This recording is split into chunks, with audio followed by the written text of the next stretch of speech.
ಜೀವನದಲ್ಲಿ ಎಲ್ಲರೂ ಗೆಳೆಯರಾಗೋದಕ್ಕೆ ಸಾಧ್ಯ ಇಲ್ಲ. ಅದೇ ರೀತಿ ಜೀವನದಲ್ಲಿ ಗೆಳೆಯರಿಲ್ಲದೆ ಬದುಕುವುದೂ ಸಾಧ್ಯವಿಲ್ಲ.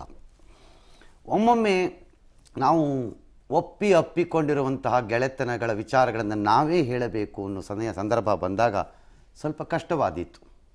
ಆದರೆ ವೃತ್ತಿ ಕೆಲಸ ಮುಂದುವರಿಸಲೇಬೇಕು. ಅದರೊಂದಿಗೆ ಇವತ್ತಿನ ಎಲ್ಲ ಸುದ್ದಿಗಳನ್ನು ನಿಮ್ಮ ಮುಂದೆ ನಾನು ಹಾಜರುಪಡಿಸ್ತೀನಿ. ನಾನು ರಂಗನಾಥ್, ನನ್ನ ಜೊತೆ ಇದ್ದಾರೆ ದಿವ್ಯಜ್ಯೋತಿ. ಕರ್ನಾಟಕದ ಕಾಫಿಯ ಬ್ರ್ಯಾಂಡ್ ಅಂಬಾಸಿಡರ್, ಕಾಫಿ ಡೇ ಸಂಸ್ಥಾಪಕ, ಸಾವಿರಾರು ಕೋಟಿ ವ್ಯವಹಾರಗಳ ಸಂಸ್ಥೆಗಳ ಒಡೆಯ, ಎಲ್ಲದಕ್ಕಿಂತ ಮಿಗಿಲಾಗಿ 57,000 ಜನರಿಗೆ ಉದ್ಯೋಗವನ್ನು ಕೊಟ್ಟಿದ್ದಂತಹ ಮಾಜಿ ಮುಖ್ಯಮಂತ್ರಿ ಎಸ್ ಎಂ ಕೃಷ್ಣ ಅವರ ಅಳಿಯ ಸಿದ್ಧಾರ್ಥ್ ಮಂಗಳೂರಿನ ಉಲ್ಲಾಳದ ಬಳಿ ಇರುವ ನೇತ್ರಾವತಿ ನದಿ ಬಳಿ ನಿಗೂಢವಾಗಿ ನಾಪತ್ತೆಯಾಗಿದ್ದಾರೆ. ಇದು ರಾಜಕೀಯ ವಲಯದಲ್ಲಿ, ಉದ್ಯಮ ವಲಯದಲ್ಲಿ ಮತ್ತು ಅವರ ಸ್ನೇಹಿತರ ಬಳಗದಲ್ಲಿ ನಿನ್ನೆ ರಾತ್ರಿಯಿಂದಲೇ ತೀವ್ರ ಗಾಬರಿ ಮತ್ತು ಆತಂಕವನ್ನು ಮೂಡಿಸಿದೆ. ಸಿದ್ಧಾರ್ಥ್ ನಿನ್ನೆ ಸಂಜೆ ಉಲ್ಲಾಳದ ಸೇತುವೆ ಬಳಿ ಕಾರು ನಿಲ್ಲಿಸಿ ಮೊಬೈಲ್ನಲ್ಲಿ ಮಾತನಾಡುತ್ತಾ ಮುಂದೆ ಸಾಗಿದ್ದಾರೆ. ತಮ್ಮ ಕಾರಿನ ಚಾಲಕನನ್ನು ಹಿಂದೆ ಬಿಟ್ಟು ಸಾಗಿದ್ದಾರೆ. ಮುಂದೆ ಹೋದವರು ಹಿಂದೆ ಬರಲೇ ಇಲ್ಲ. ಆ ನಂತರ ಸಿಕ್ಕಿದ್ದು ಬರೀ ಅವರ ಮೊಬೈಲ್ ಸ್ವಿಚ್ ಆಫ್ ಸಂದೇಶ. ನೇತ್ರಾವತಿ ನದಿಯ ಸೇತುವೆ ಕಡೆ ಅವರ ಮೊಬೈಲ್ನ ಕೊನೆಯ ಲೊಕೇಶನ್ ಕಾಣಿಸ್ತಾ ಇದೆ. ಇದನ್ನು ಆಧರಿಸಿ ಅವರು ನಾವು ನಿರೀಕ್ಷೆ ಮಾಡಲಾಗದ ಅವರನ್ನು ಬಲ್ಲವರಿಗೆ ನಿರ್ಧಾರವನ್ನೇನಾದರೂ ಜೀವನ ಒತ್ತಡದಲ್ಲಿ ತೆಗೆದುಕೊಂಡರೇನೋ ಎಂಬ ಅನುಮಾನದಿಂದ, ಬಿಕಾಸ್ ಆಸೆಗಳಿಂದಾನೇ ಬದುಕಬೇಕು, ಹಾಗಾಗಿ ಆ ಅನುಮಾನದಿಂದ ಎಲ್ಲರೂ ಸೇತುವೆಯ ಕೆಳಗೆ ಭೊರ್ಗರೆದು ಹರಿಯುತ್ತಿರುವ ನೇತ್ರಾವತಿ ನದಿಯ ತಲಾಶು ಮಾಡ್ತಾ ಇದ್ದಾರೆ. ಸಮುದ್ರದ ಬಾಯಿಗೆ ಹತ್ತಿರದಲ್ಲಿರುವಂತಹ ಈ ಜಾಗದಲ್ಲಿ ನೂರಾರು ಜನ ಕೆಲಸ ಮಾಡುತ್ತಿದ್ದಾರೆ. ಏನಾದರೂ ಸುಳಿವು, ಪತ್ತೆ, ಗುರುತು ಆದೀತ ಎಂದು ಸದ್ಯಕ್ಕೆ ಯಾವುದೂ ಫಲ ಕೊಟ್ಟಿಲ್ಲ. ಎಕ್ಸೆಪ್ಟ್ ನಮ್ಮ ಆಸೆಗಳು ಮಾತ್ರ ಜೀವಂತ. ಈವರೆಗೆ ಸಿದ್ಧಾರ್ಥ್ ಕುರಿತಂತೆ ಯಾವುದೇ ಸುಳಿವು ಲಭ್ಯವಾಗಿಲ್ಲ. ಕುಟುಂಬ ಸದಸ್ಯರ ಆತಂಕ ಇನ್ನೂ ಹೋಗೋಕ್ಕೆ ಸಾಧ್ಯವೂ ಇಲ್ಲ. ನಿನ್ನೆ ಸಂಜೆ ಸುಮಾರು 5:28 ಹೊತ್ತಿಗೆ BC ರೋಡ್ ಬಳಿ ಬ್ರಹ್ಮರಕೊಟ್ಲು ಟೋಲ್ನ ಪಾಸ್ ಆಗಿರುವ ಅವರ ಕಾರಿನ ದೃಶ್ಯ. ಅಂದರೆ ಕಪ್ಪು ಇನೋವಾ ಕಾರ್. ಅದು old car, it's not A new car, almost 10-12 years car ಅದು. ಬಿಟ್ಟರೆ ಅದಾದ ನಂತರ ಇನ್ನೇನು ದಕ್ಕದಂಗೆ ಕಾಣಿಸ್ತಾ ಇಲ್ಲ. ವ್ಯವಹಾರದಲ್ಲಿ ಜರ್ಜರಿತರಾಗಿದ್ದರು. ಅದು ಬಿಟ್ಟರೆ ಕೌಟುಂಬಿಕ ಕಾರಣಗಳು ಯಾವುದು ಅಟ್ಲೀಸ್ಟ್ ನನಗಿರುವ ಮಾಹಿತಿಗಳಲ್ಲಿ ಕಾಣಿಸ್ತಾ ಇಲ್ಲ. ಸುದ್ದಿ ತಿಳಿಯುತ್ತಿದ್ದಂತೆ UT ಖಾದರ್, ಶೃಂಗೇರಿ ಶಾಸಕ ರಾಜೇಗೌಡ ಹಲವರು ಸ್ಥಳಕ್ಕೆ ಹೋಗಿದ್ದಾರೆ. ಪೊಲೀಸ್ನವರು ಇನ್ನೂ ತಮ್ಮ ಹುಡುಕಾಟವನ್ನು ಈ ಕ್ಷಣಕ್ಕೂ ಮುಂದುವರಿಸುತ್ತಿದ್ದಾರೆ. ತನಿಖೆಯನ್ನು ಪೊಲೀಸರು ಕೈಗೆತ್ತಿಕೊಂಡಿದ್ದಾರೆ. ಉದ್ಯಮಿ ಸಿದ್ಧಾರ್ಥ್ ನಾಪತ್ತೆಯಾಗೋ ಮುನ್ನ ಪ್ರಯಾಣಿಸಿದ್ದು ಇನೋವಾ ಕಾರ್ನಲ್ಲಿ. ಈಗಾಗಲೇ ಸರ್ ಹೇಳಿದ ಹಾಗೆ ನಿನ್ನೆ ಮಧ್ಯಾಹ್ನ ಬೆಂಗಳೂರಿನಿಂದ ಮಂಗಳೂರು ಕಡೆಗೆ ಹೊರಟ ಸಿದ್ಧಾರ್ಥ್ ಅವರು ಫೋನ್ ಮಾಡಿದವ್ರಿಗೆಲ್ಲ ದಾರಿಯುದ್ದಕ್ಕೂ ಹೇಳ್ತಾ ಇದ್ದು ಒಂದೇ ಮಾತು, ಅದು ಐ ಆಮ್ ಸಾರಿ ಅಂತ. ಪ್ರಕರಣಕ್ಕೆ ಸಂಬಂಧಿಸಿದಂತೆ ಅವರ ಕಾರಿನ ಡ್ರೈವರ್ ಬಸವರಾಜ್ ಪಾಟೀಲ್ ಅವರನ್ನ ಕಂಕನಾಡಿ ಪೊಲೀಸರು ವಿಚಾರಣೆಗೆ ಒಳಪಡಿಸಿದ್ರು.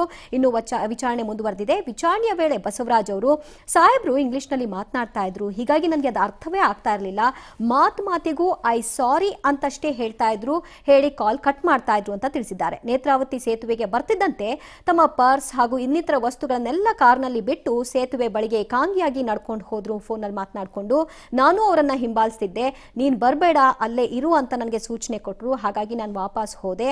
ವಿಚಾರಣೆ ವೇಳೆ ಚಾಲಕ ಬಸವರಾಜ್ ಈ ಎಲ್ಲ ಮಾಹಿತಿಯನ್ನ ಬಿಚ್ಚಿಟ್ಟಿದ್ದಾರೆ. ಇನ್ನು ಬೆಂಗಳೂರಿನಿಂದ ಮಂಗಳೂರಿಗೆ ಸಿದ್ಧಾರ್ಥ್ ಅವರ ಪ್ರಯಾಣ ಹೇಗಿತ್ತು ನೋಡೋಣ.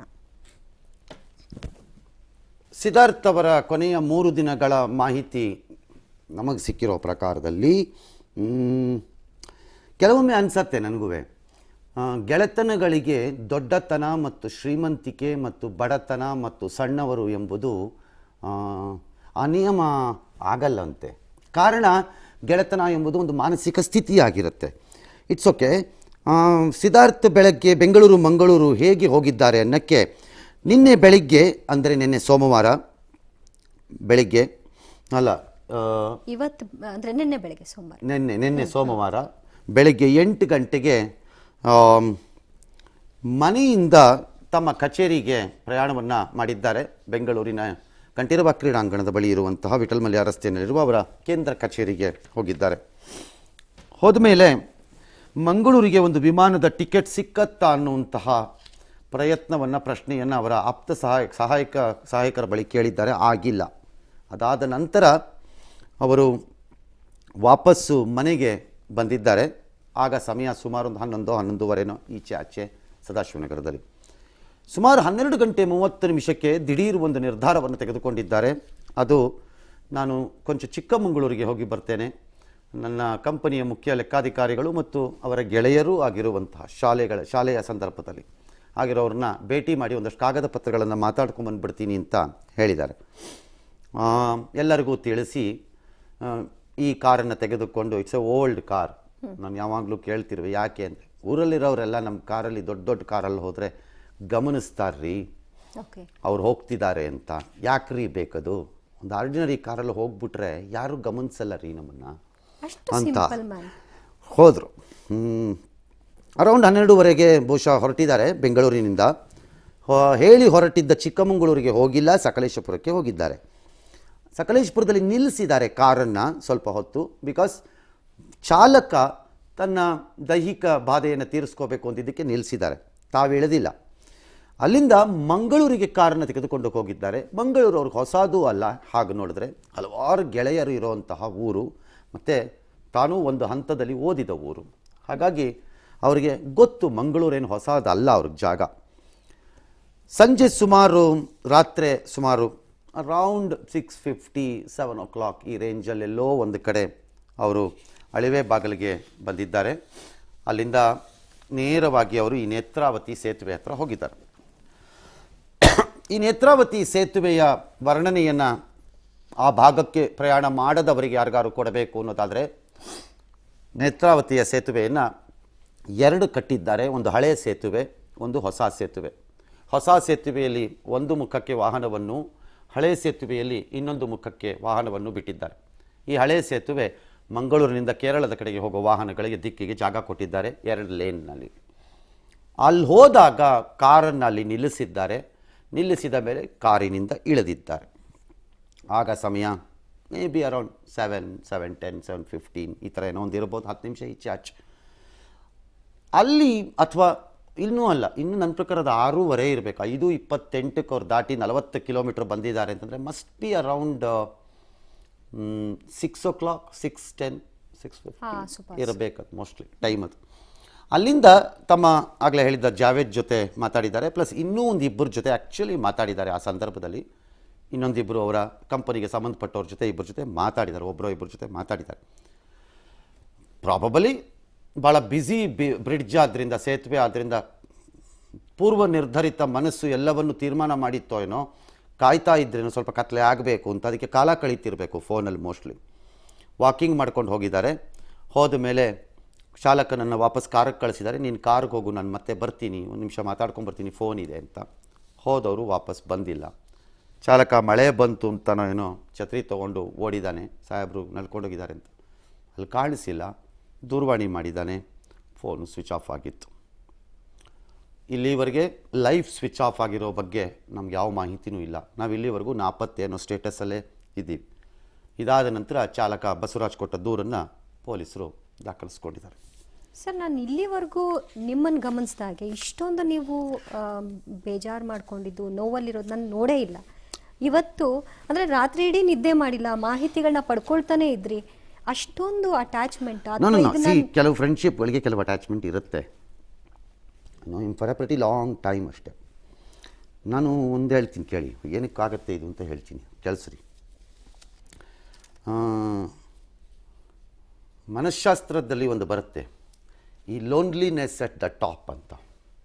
ಲೋನ್ಲಿನೆಸ್ ಎಟ್ ದ ಟಾಪ್ ಅಂದರೆ ಎಲ್ಲವನ್ನೂ ಸಾಧನೆ ಮಾಡಿ ಮೇಲಕ್ಕೆ ಹೋಗ್ತಾರಲ್ಲ ಕೆಲವರು. ಅದು ನರೇಂದ್ರ ಮೋದಿನೂ ಇರ್ಬೋದು ಬೇಕಾದರೆ, ನಾನು ಹೇಳೋದು ಯಾರು ಬೇಕಾದ್ರೆ, ಒಂದು ಉದ್ಯಮಿನೂ ಇರ್ಬೋದು, ಒಬ್ಬ ಅದ್ಭುತ ಡಾಕ್ಟ್ರು ಇರ್ಬೋದು, ಒಬ್ಬ ವಿಜ್ಞಾನಿನೂ ಇರ್ಬೋದು, ಒಬ್ಬ ಪತ್ರಕರ್ತನೂ ಇರ್ಬೋದು, ಯಾರು ಬೇಕಾದ್ರೂ ಇರಲಿ, ಅಲ್ಲೊಂದು ಮೇಲಕ್ಕೆ ಹೋಗ್ತಾರೆ. ಮೇಲೆ ಹೋದಾಗ ಇದ್ದಕ್ಕಿದ್ದಂತೆ ನಾನು ಒಬ್ಬಂಟಿ ಅನ್ಸಕ್ಕೆ ಸ್ಟಾರ್ಟ್ ಆಗುತ್ತೆ ಅವ್ರಿಗೆ. ಆಗ ನನಗೆ ಬೇಕಾಗಿದ್ದನ್ನು ಕೆಲವನ್ನ ಹೇಳ್ಕೊಳ್ಳೋಕ್ಕೆ ಎಲ್ಲರ ಕೈಲೂ ಹೇಳ್ಕೊಳಕ್ಕೆ ಆಗಲ್ಲ. ಕೆಲವೆಲ್ಲ ಎಷ್ಟೋ ವಿಚಾರನ ಹೆಂಡ್ತಿರ ಕೈಲಿ ಹೇಳ್ಕೊಳಕ್ಕಾಗಲ್ಲ. ಆ ಜಾಗಕ್ಕೆ ಹೋದವ್ರು ಹೆಂಡ್ತಿರ ಹತ್ರ ಹೇಳೋಕ್ಕಾಗಲ್ಲ, ಆಫೀಸಲ್ಲಿರೋರ ಕೈಲಿ ಹೇಳ್ಕೊಳಕ್ಕಾಗಲ್ಲ, ಕಷ್ಟ ಆಗತ್ತೆ ಅದು. ಆಗ ಅವರು ಸಾಮಾನ್ಯವಾಗಿ ಯಾರ್ಯಾರನ್ನೋ ಹುಡುಕೋತಾರ, ಒಬ್ಬರನ್ನೋ ಇಬ್ಬರನ್ನೋ 3 ಜನನೋ, ನಂಬಿಕೆ ಇರೋರ್ನೋ, ನನ್ನನ್ನು ಇವನು ದುರುಪಯೋಗ ಪಡಿಸ್ಕೊಳ್ಳಲ್ಲ ಅಥವಾ ಇವ್ರು ದುರುಪಯೋಗ ಪಡಿಸ್ಕೊಳ್ಳಲ್ಲ ಅಂತಾನೋ. ಇದು ಪ್ಯೂರ್ ಫ್ರೆಂಡ್ಶಿಪ್ಪಲ್ಲಿ ಇರುತ್ತಿದ್ದು, ಇದರಿಂದ ಲಾಭ ನಷ್ಟಗಳ ಲೆಕ್ಕಾಚಾರ ಇಲ್ಲ ಇದರಲ್ಲಿ. ಹಾಗಾಗ್ಬಿಡುತ್ತೆ. ಹಾಗಾದಾಗ ಕೆಲವು ಸರಿ ಕೆಲವು ವಿಚಾರಗಳನ್ನು ಎಲ್ಲನೂ ಅಲ್ಲದೆ ಇರ್ಬೋದು. 100 ವಿಚಾರದಲ್ಲಿ 25 ಹಂಚ್ಕೋತಿರ್ಬೋದು. ಹಂಚ್ಕೊಳ್ಳೋಕೆ ಸ್ಟಾರ್ಟ್ ಆಗುತ್ತೆ.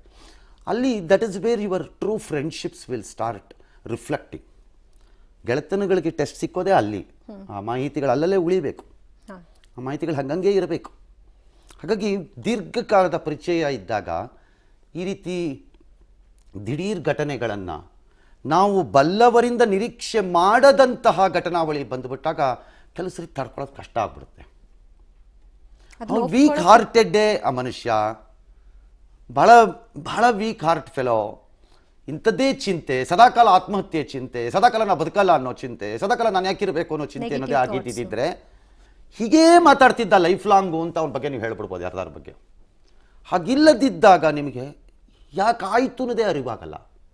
ಯಾವಾಗಲೂ ಪ್ರಶ್ನೆಗೆ ಉತ್ತರಗಳು ಸಿಕ್ಕದಿದ್ದಾಗ ಗೊಂದಲ ಮತ್ತು ಗೋಜಲು ಜಾಸ್ತಿ ಆಗ್ತಾ ಹೋಗ್ಬಿಡುತ್ತೆ. ಈಗ ಪ್ರಶ್ನೆಗಳಿಗೆ ಉತ್ತರ ಸಿಕ್ಕಿಬಿಟ್ರೆ ಪ್ರಾಬ್ಲಮ್ ಸಾಲ್ವ್ ಆಗ್ಬಿಡುತ್ತೆ.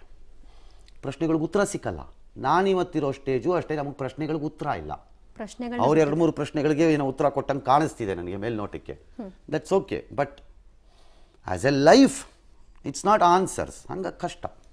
ಸರ್, ಅಷ್ಟೊಂದು ಅವರು ವೀಕ್ ಇದ್ರ sir? He was never a weak fellow.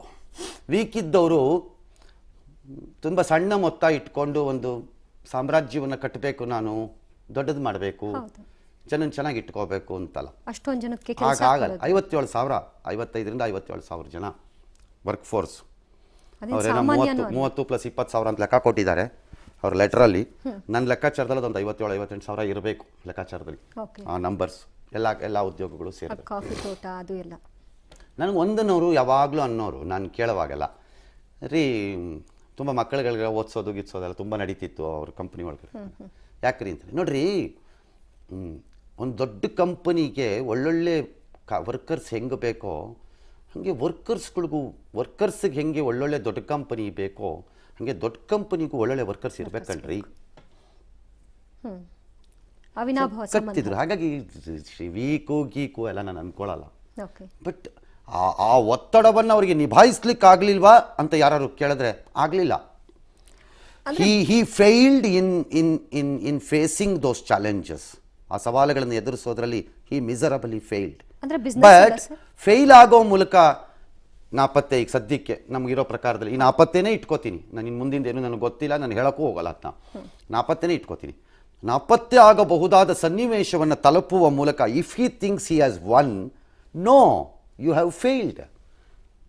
Because you may be thinking ನಾನು ಇದರಿಂದ ಎಸ್ಕೇಪ್ ಆಗಿ ದೂರ ಹೋಗ್ತೀನಿ ಈ ಸಮಸ್ಯೆಯಿಂದ, but actually you failed yourself. ಇಷ್ಟೊಂದೆಲ್ಲ ಅಚೀವ್ ಮಾಡಿ ಫೇಲ್ಡ್ ಯುವರ್ ಸೆಲ್ಫ್ ಅಷ್ಟೇ.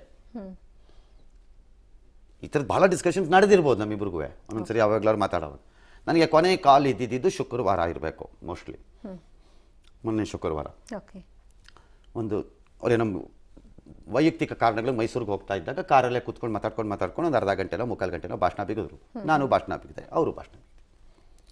ಬಟ್ ಇಂಡಿಕೇಶನ್ ಎಂಥದ್ದು ಇಲ್ಲ ಇಂಥದ್ದೆಲ್ಲ. ಸಿಂಪಲ್ ಇನ್ಯಾವುದೋ ಬಿಸ್ನೆಸ್ದೋ, ಇನ್ಯಾವುದೋ ವಿಚಾರನೋ, ಇನ್ಯಾವುದೋ ರಾಜಕಾರಣದ ಆಸಕ್ತಿಯಿಂದ ಒಂದು 4 ಪ್ರಶ್ನೆಗಳು, ಏನ್ರಿ ಆಯ್ತದು, ಇದೇನ್ರಿ ಆಯ್ತು, ಅದೇನ್ರಿ ಆಯ್ತು ಅಂತ ಪ್ರಶ್ನೆಗಳು ಬಿಟ್ರಿ. No indication. ರೋಗ ನನಗೆ ಬಂದಿದೆ ಅಂತ ಗೊತ್ತಾದರೆ ಔಷಧಿ ತಗೋಬೋದು. ನನಗೆ ರೋಗ ಬಂದಿದೆ ಅನ್ನೋದೇ ಗೊತ್ತಾಗದೇ ಇದ್ರೆ ನಾನು ಔಷಧಿ ಹೆಂಗೆ ತಗೊಳ್ಳಿ?